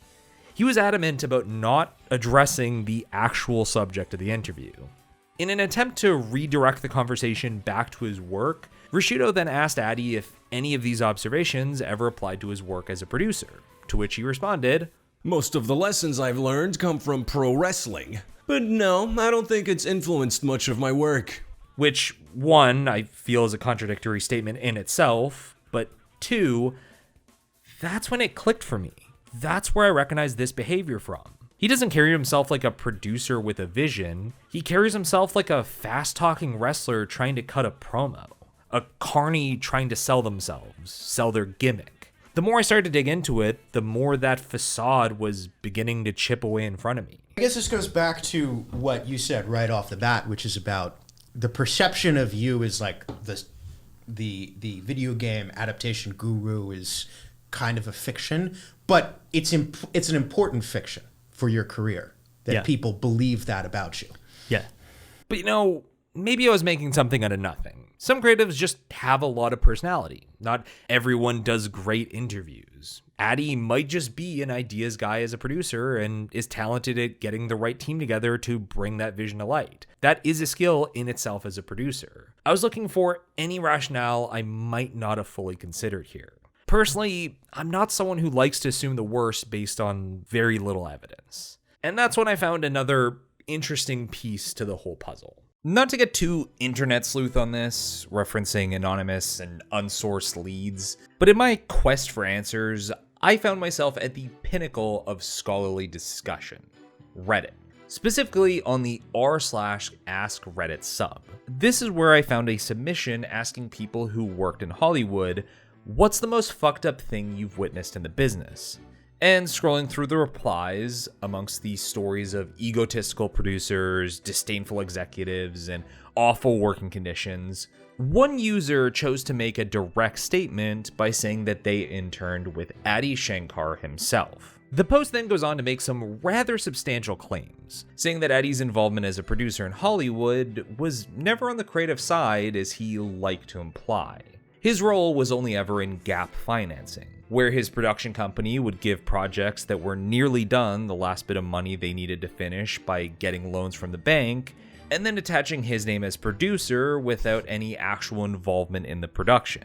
He would then reap the rewards by acting as if he were the sole creative force behind the project, all while allegedly using the power he gained through this to coerce women into relationships by promising them stardom with his influence over Hollywood. However, once the producers and directors of said projects caught wind of all this happening, they didn't take too kindly to it, and Shankar was effectively blacklisted from Hollywood as a result. The post ends by saying he continued to do more or less the same act with his fan film shorts on YouTube, having the directors put all the work and cost into the project, only to then put all the finished efforts on his YouTube channel to garner all the credit. Well, I mean, honestly, I can't take too many shots like this because this stuff is expensive. Detention is expensive. I mean, can I? Yeah, go ahead. I mean, literally all. Now, to be 1,000% clear here, I am not treating this as some smoking gun of wrongdoing. That this is proof that Addy is a malevolent force in this industry that needs to be expunged immediately. On any day, I would take this post with a heavy grain of salt, because anyone could make a claim like this and not need to back it up, especially when it comes to a well-known public figure. It's easy to believe when it fits into the already existing negative sentiments you have about that person, but there's next to nothing proving its legitimacy. This is a random post made by a throwaway account with no receipts to be shown. But there was something that caught my attention about it: the time it was posted. You see, this post was made 10 years ago. This is before Devil May Cry, this is before Castlevania, this is before he made a name for himself at Netflix with wider audiences. At the time, Addy was mostly known on the internet for making an edgy Power Rangers fan film that went viral for a few months. Kind of an odd target for someone to make a sweeping accusations on some Reddit post just to cause them trouble. Also, this specific time frame raised my eyebrow because this was around the time Shankar made his self-titled pivot away from Hollywood. And I'm quitting. I'm done. I shut down everything. I was getting ready to leave Los Angeles, and I guess it didn't work out that way. But yeah, I'm routinely trying to get myself kicked out of the system. Is it a coincidence that he just so happened to put down his producer role with big studios, never to return, around the same time this post anonymously claims he was effectively blacklisted from the industry for habitually stealing credit for clout? Something directors on future, unrelated projects would also claim? I obviously can't say definitively, but it does fit into a pattern we're clearly starting to see here. I don't see any fire, but I'm smelling hints of mahogany in the air. And following that aroma, like a cartoon character smelling a pie on the windowsill, I found myself falling down another Adi Shankar-shaped rabbit hole. Because just as I was about to toss out this whole Reddit post as something meaningless and move on with my attempts to understand Shankar's career, a thought struck me. Before Netflix, before his gritty fan films, Adi didn't have that many producer credits to his name. So it wouldn't be that hard to investigate what movie productions this post might be referring to.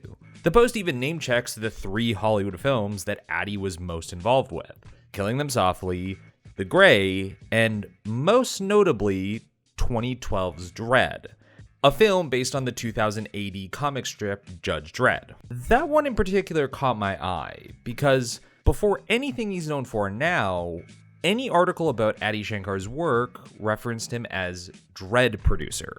That's what he was known as. If a time traveler came and made me do it, I would lose any 2 movies. I don't give a shit. Except for Dredd, I would never lose Dredd. Because I feel like I have credibility because of Dredd. He even made videos on his YouTube channel about his work on Dredd, and how much of a passion project the film was for him. And then the publicity for Dredd started kicking in. And, Dredd really was my passion project. Literally, it's been my passion project since I was 7. So again, I come to that all-important question: what did Adi Shankar do? Because when I went to the credits of those previously mentioned films, and you won't believe it, I didn't find him listed as the producer. Again, he was one of 10 to 18 producers and executive producers, and always listed near the bottom, specifically as an executive producer. Now, I don't want to speak definitively on the nature of film credits, since I'm not a Hollywood exec, so I very well could be wrong here, but traditionally, producer credits are ordered based on level of involvement and responsibility for the project, with those most involved being at the front. It's why you see Kevin Feige, the man who oversees the entire Marvel Cinematic Universe, get the main producer billing right up front after the lead actors, followed by all the executive producers who invest in the film, ending with Stan Lee, who is listed as such due to clauses in his contract with Marvel. Besides his cameos, Stan Lee was never involved in movie production, so he goes last in the credits. Are you Tony Stank? And I bring this up because there was that one moment in that prior video on Addy's YouTube channel talking about Dredd that caught my ear. And Dredd really was my passion project. Literally, it's been my passion project since I was 7.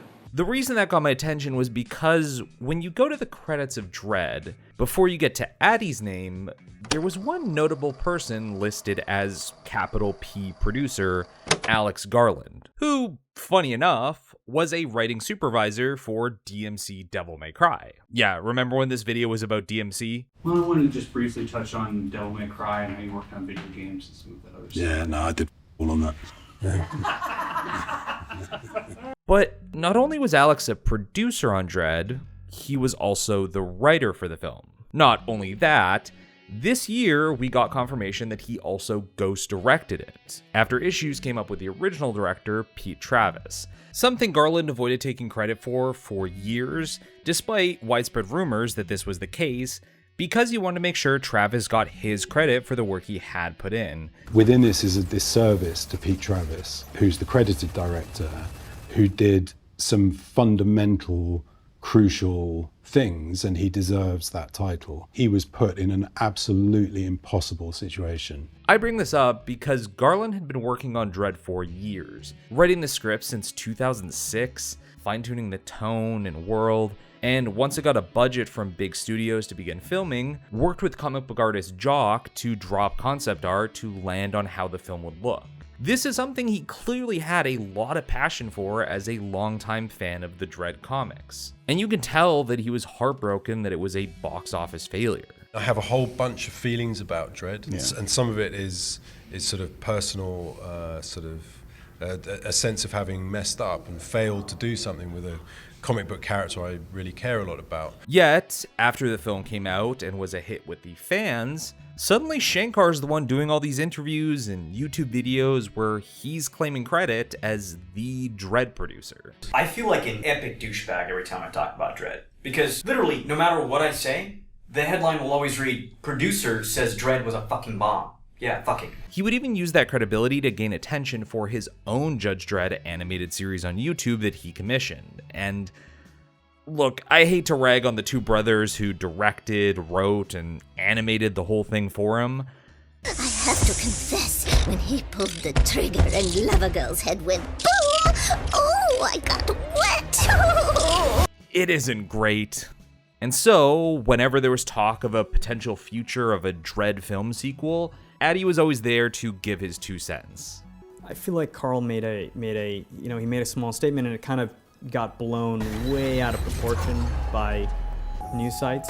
Yeah, there are conversations going on, but I wouldn't automatically go like, oh, there's conversations going on, so when's the release date? Right. And there's no script. Are you involved in the conversations at this point? Yeah, I'm kind of the one like freaking out and leading the charge, I think.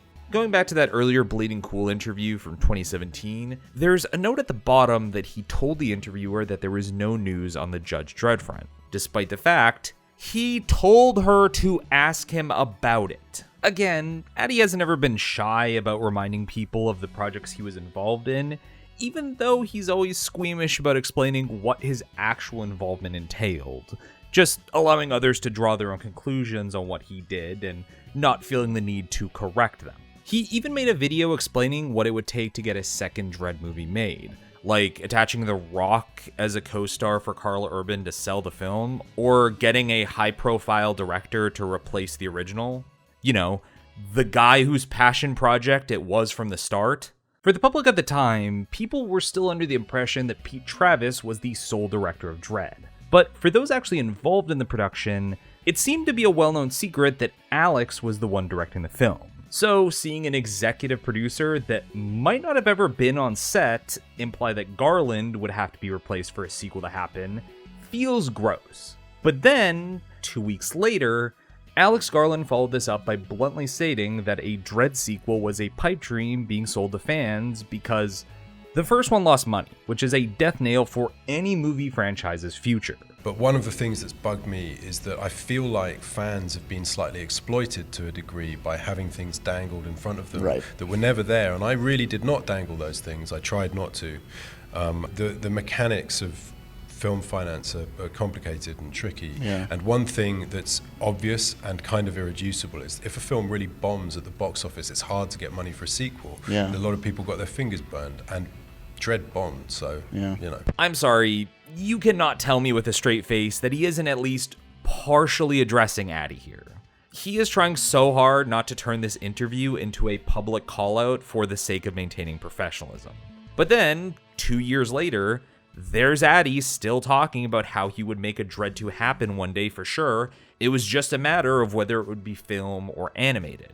And those comments resulted in Jason Kingsley, the co-owner of the Judge Dredd character and a fellow executive producer on the 2012 film, making a public statement that Shankar had no involvement with the franchise and any future cinematic outings. That's two individual people who had direct ties to the original movie that felt the need to come out to say that this man didn't know what he was talking about and should not be listened to. Because you produced Dredd. Do you know what I mean? Like, I don't know how it all works. Well, I bootlegged it already in a cartoon, which got me kicked off, and then they were like, wait, the cartoon was really cool, you're back on. I'm like, oh. Now again, does any of this definitively prove that Addy is the awful human being that was detailed in that prior post? Do we have proof that he was banished from Hollywood for stealing credit from Alex Garland and possibly many others in the industry? No, absolutely not. Are you fucking crazy? Do you think I want a defamation case sent my way?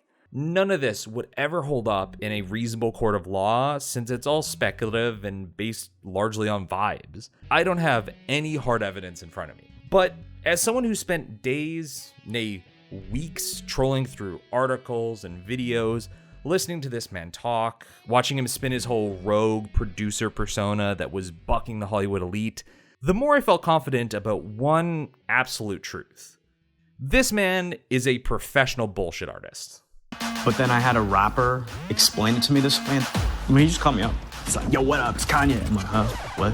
Hello? Again, when you take a step back and look at the totality of his career, Shankar's had a meteoric rise as a producer. But when you actually look at his resume, what's often missing there is the failed promises. Devil May Netflix took years to get made, but it's one of the lucky ones that actually got released. Addy spent a large part of his career hinting at projects that get fans talking and journalists writing, but never actually get made. As far as I found throughout his career, he's mentioned plans or outright announced that he was doing an R-rated Power Rangers series different from the short film he produced, an R-rated Mega Man movie, a Metal Gear Solid anime, a Hyper Light Drifter animated series, PUBG, Assassin's Creed, Berserk, and as of writing this video, Duke Nukem, which that right there should tell you a lot. Anyone who promises anything Duke Nukem is a con man at heart on principle.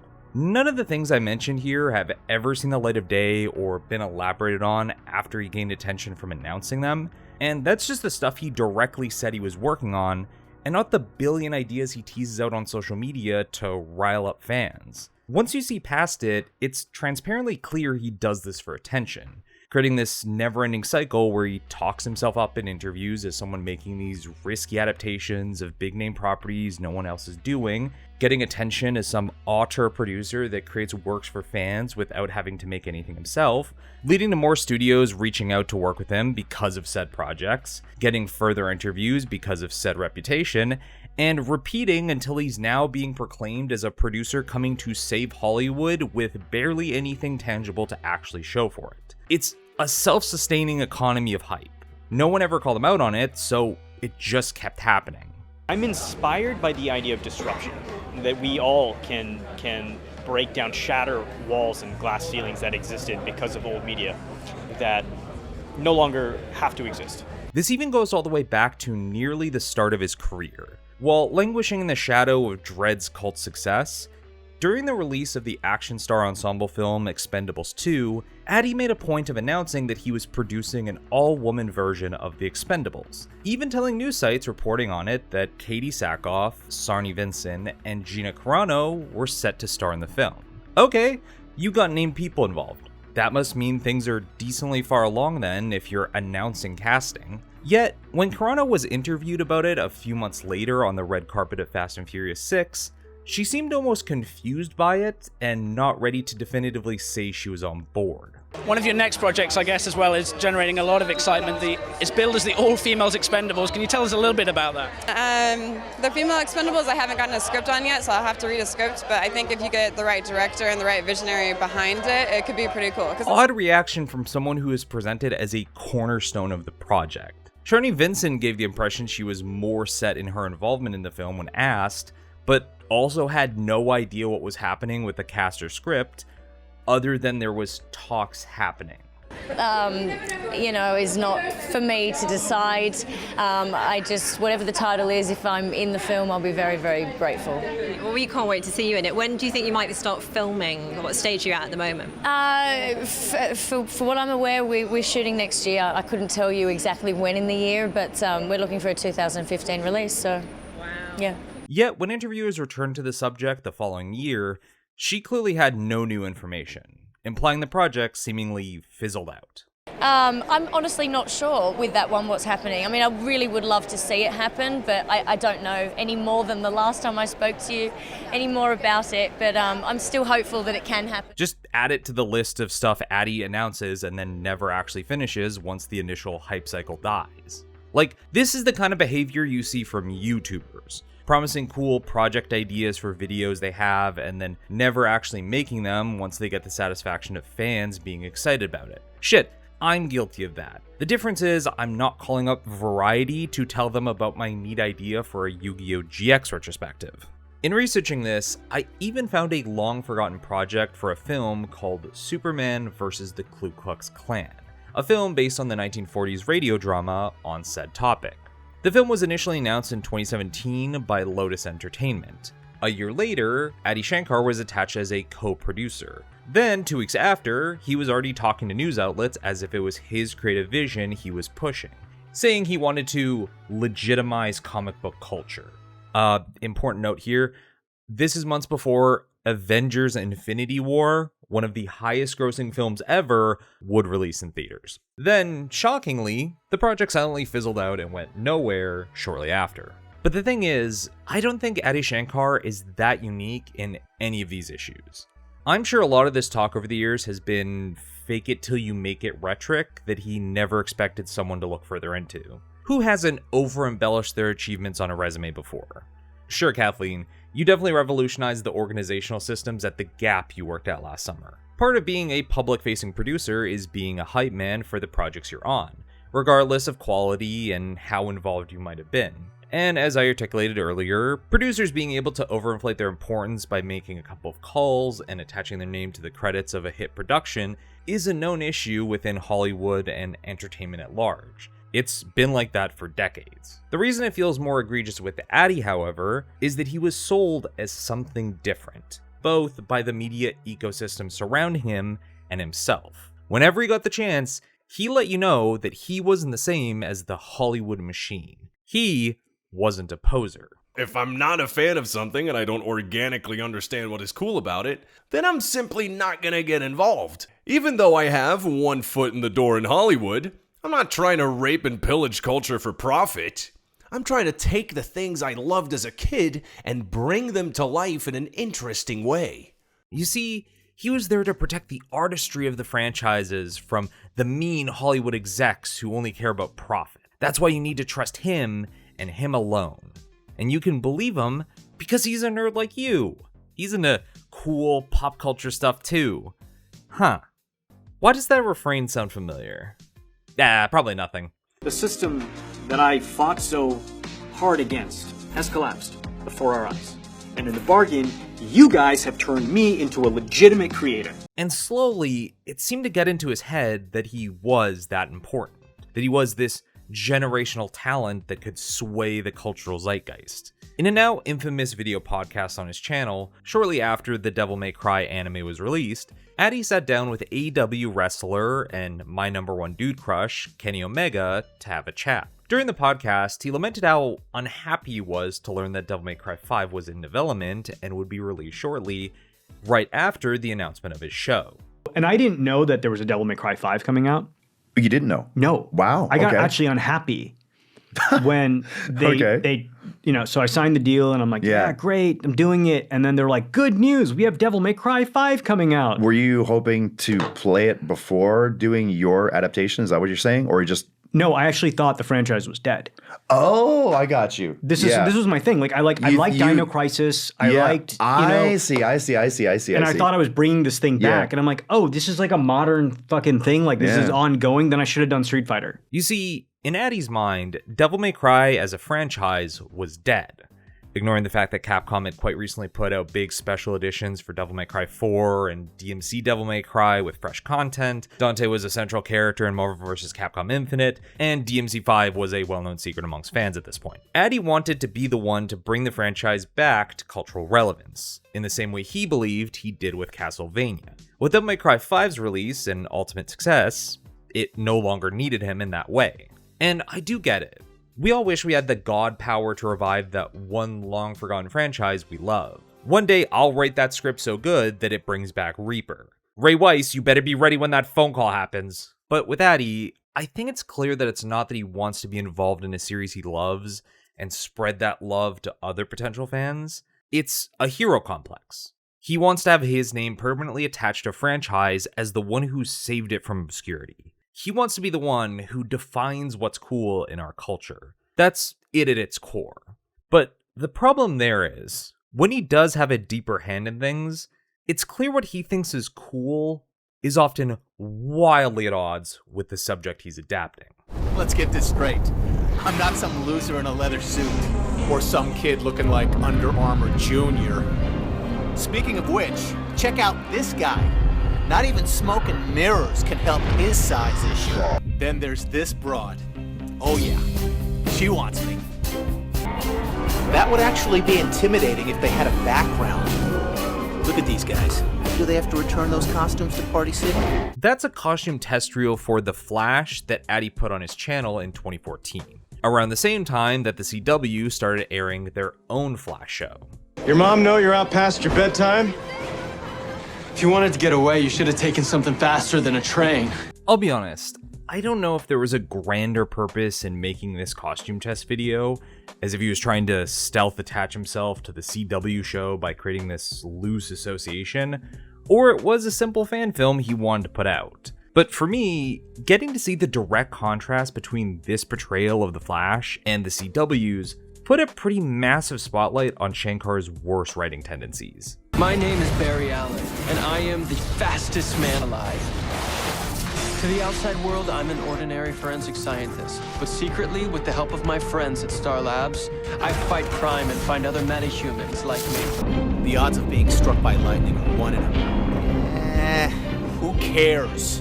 I won't bore you with the stats, even though they're awesome. Seeing Grant Gustin's portrayal of the fastest man alive as an affable, sincere, witty hero meant to represent the best of humanity, and then sucking out every ounce of that charm to make him into a smarmy dude bro making obnoxious quips in a vain attempt to be cool edgy, that aged as well as Ezra Miller's own Flash. Money shot. No, she's hot. But she gets off too quick, even for me. God, they really wrote that into the video. And the thing that frustrates me about Addy when I see stuff like this is that I do believe there is a genuine desire to create art here. A wish to be involved in the culture he admires. Despite everything else I've said about him, I can't imagine Addy would delve this far and learn this much about the creative process if there wasn't at least a little creative spark inside. It's just he can't seem to escape this type of uninspired, cynical prose and characterization that boils down to a teenager's first attempt at subverting tropes on fanfiction.net. I mean, look at all the shorts he's put his name on, making Pokemon excessively violent as a tired commentary on the premise of monsters battling, something PETA was doing years before, or turning an aging James Bond into a violent sociopath, losing their grip on reality, or turning the Power Rangers into former child soldiers dealing with PTSD, where Bulk and Skull, the lovable oaf bullies of the show, have turned on their friends for drugs. Skull, you sold us out! The Sheen Empire had better meth. Sure, for some silly proof of concept shorts on a YouTube channel, these are harmless. Who really cares? But when you see this vision developed into an actual project, it's a lot harder to ignore. They're much less talked about than Castlevania, but prior to Devil May Cry, Netflix released 2 other series that Addy did write and direct, and they share these same creative tendencies. The first is The Guardians of Justice, an edgy B-movie style Justice League parody that he spent years developing, and asked the bold question, what if Superman blew his brains out because of his gay love affair with a supervillain? Or what if Batman was a super fascist? Shankar even cast himself to play a knockoff Lex Luthor, who makes public service announcements and hopes their epic truth bombs will save everyone from Batman's militaristic regime.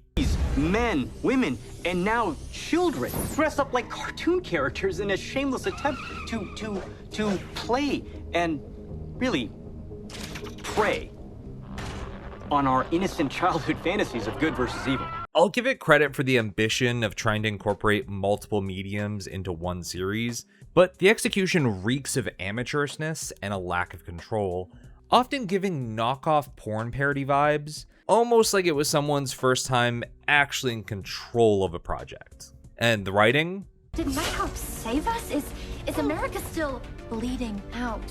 Fuck America. Nighthawk just bought me 4 more years. Yeah.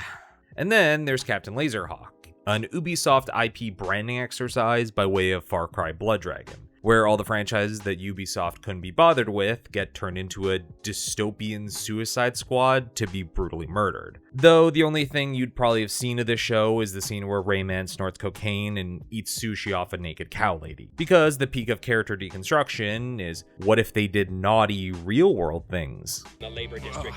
But rest assured that this is evil live? will retaliate with fire Who and the fury. fuck is this?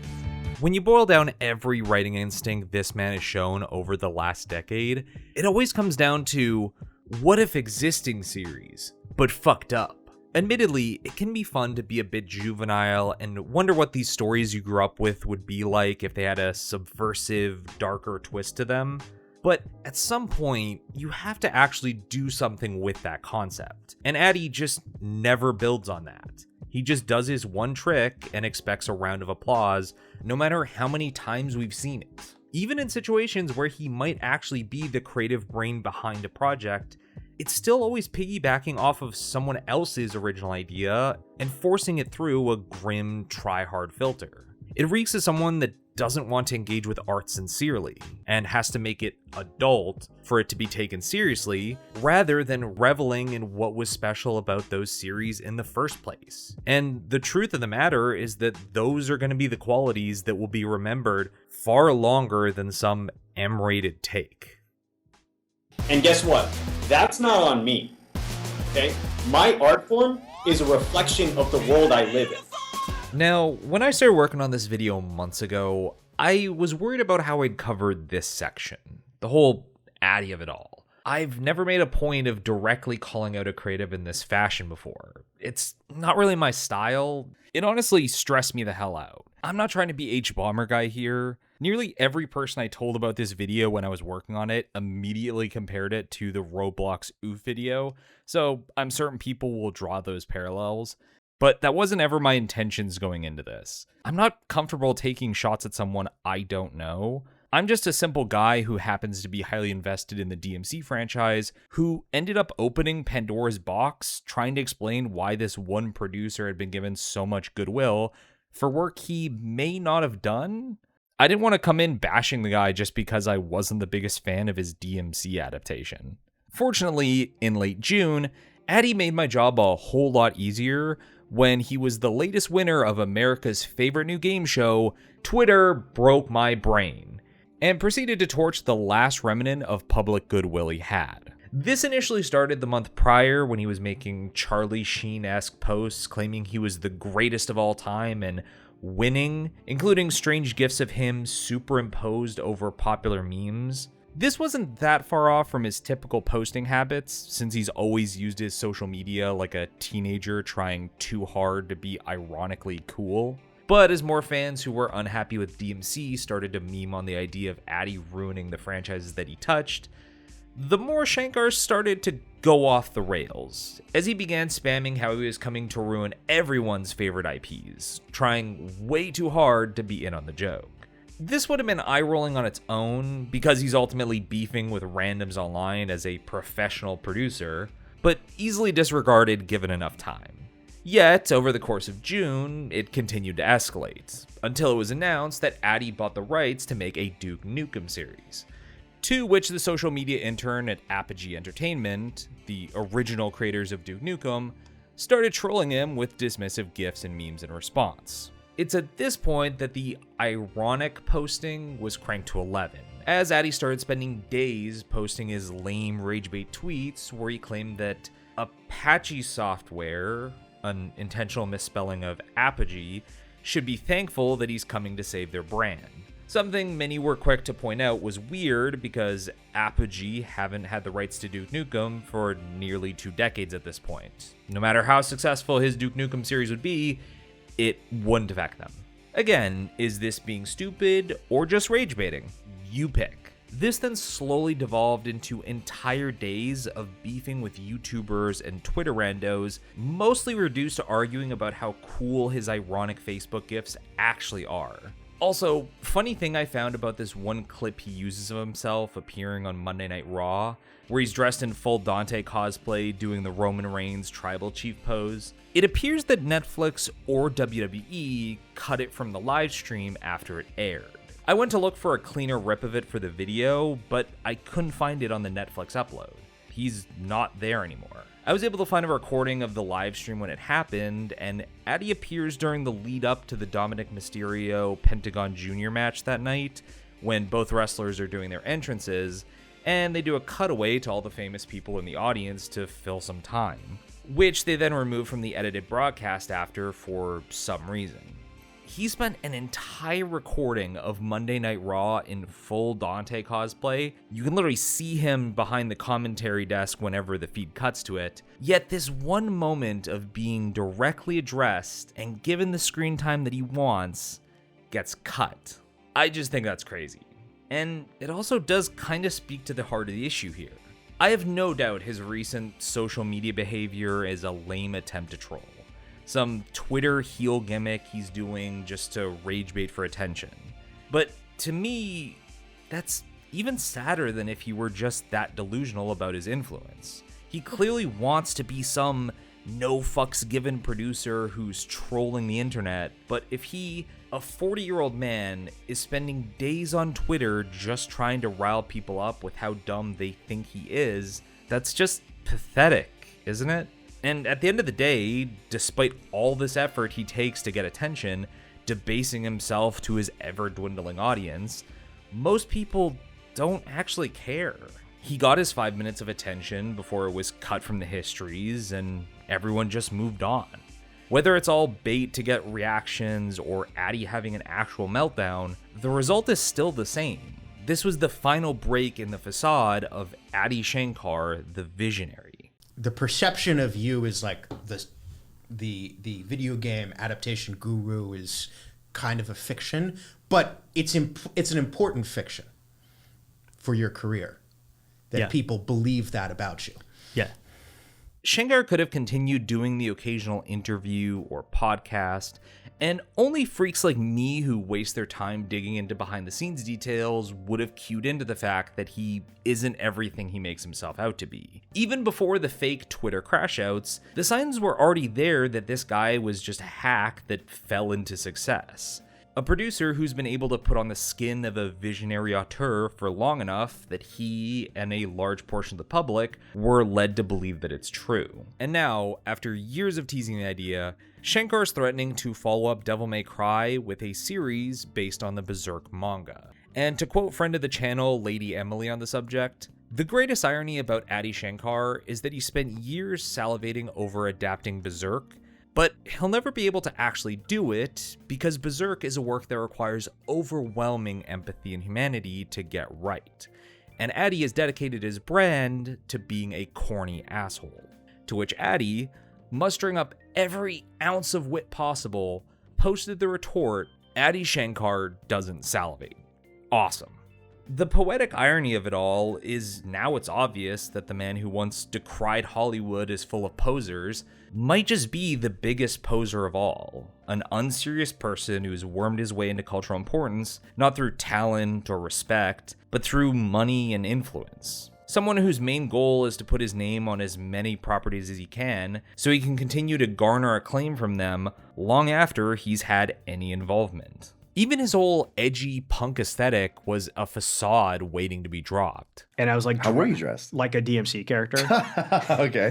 And they're like, so you had like a trench coat. Yeah, I used to wear kind of crazy, I'd like leather. Yeah. You know, I know. I was not. Yeah, of course. Not well put together. Like, you know, now I go to the inauguration and shit. So I now have to be a little more prim and proper. Yeah, and I'm 40. I can't be doing this. He's paid a lot of lip service to wanting to be counterculture and pushing back against the mainstream, but I don't believe that for a second based on his work and what he's done with it. To circle all the way back to Devil May Cry and the whole 9/11 framing of it, I could see someone being tricked into thinking this had some punk revolutionary leanings. They use Rage Against the Machine in the soundtrack. The American government and cops are the real villains. We should protect refugees. This is punk. Even his other series have anti-authoritarian messaging in them. You know what the worst part of living in a fascist dystopian hellscape is? The shit they put on TV. Clearly this is someone with left-wing political ideals. Except I don't believe this is anything Adi truly believes. At least in any way of substance. And it's not just because the messaging in these works is incredibly surface level, but that Adi himself is surface level about these messages. And I say that because, a couple months before the DMC show released, do you know what Adi was doing? He was cozying up at Donald Trump's inauguration party. And when pushed on how this might be a bad idea, considering everything Trump has said in the last 8 years, something Shankar himself was vocal about in 2016, his responses amounted to, well, they were fun to party with, and openly admits his counterculture writing is solely performative and he will bend the knee the moment he's asked to. And then there's taking photo ops with India's Minister of External Affairs. And without getting into the questionable aspects of India's current administration itself, because that's way above my pay grade, Shankar's best praise for the minister was that they were someone Henry Kissinger admired. Henry Kissinger, the war criminal who's arguably the one man most personally responsible for the destabilization of the Middle East and what would lead to the war on terror in Iraq, something that Shankar's DMC series seemingly criticizes? Seriously, what are you talking about? If I'm right, and nerd culture has become the dominant culture, then you can consider us the counterculture. I am by no stretch of the imagination the arbiter of what is or isn't punk. I'm just some plain white boy on the internet, but no one in the year 2025 would give Kissinger's opinion any value and still consider themselves as counterculture or anti-authoritarian. This is someone who clearly wants to be the culture and has given up any pretense of that being their goal. And look, I don't doubt Adi when he says he experienced his share of issues after 2001 when he moved to America as a young Hindu man, and that had some influences on his take on the 2000s era of Devil May Cry. It was a rough time for anyone a shade darker than mayonnaise, and that must have sucked. I do feel for him on that. But current day Adi doesn't give me any faith that he knows what he's talking about or writing about beyond that. Or he's just incredibly fake and will flip on a dime to pivot to what is the easiest position for him to maintain, which we've seen before.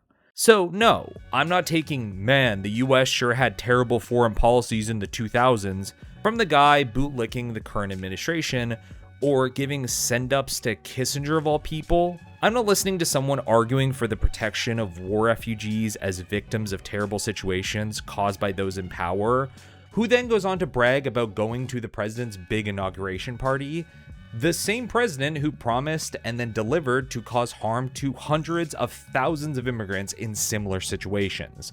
Also, a president who, at the time of finishing this video, has started to do exactly this in Venezuela. And I'm sorry, it's not punk to use Rage Against the Machine's music for your cool action scene while representing everything they despise. These are all things coming from someone who wants to present themselves as cool, as someone who's disrupting the system, someone who wants to wear the veneer of counterculture, but not make a genuine statement or ever have to actually back it up.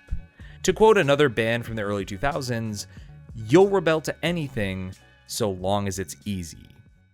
But you know, for the amount I blasted Addie's DMC show for its misguided political messaging, how it's too ham-fisted and ends up saying nothing, if you want an actual lesson to be taken from this whole experience, there's an unintended message that this series represents. Not to be all video essayist about it, making a video about the Devil May Cry show into a postmodern reality check, but we live in an age where bullshit is most of what we see. From influencers masquerading as serious athletes, to the commander-in-chief in Washington, to CEOs in Silicon Valley selling you their AI slop, to this series based on a video game I'm way too attached to, bullshit fuels these faithless endeavors. These people want to sell you their concepts to make their lives better, and leave you holding the bag when everything is made worse for it. So, in a sense, yes, Netflix May Cry did a good job as a commentary on the state of things. It's bullshit all the way down. And frankly, I don't have time for someone blowing smoke up my ass, and you shouldn't either. Someone like Adi Shankar has no power if you don't pay attention to him. He'll promise the moon and the stars, but at the end of the day, all he'll ever deliver is someone else's homework with his name hastily scribbled onto it. Because that's all he's ever done. And if that's all it takes to be a visionary, well, I think we should expect a better vision of things. Don't you?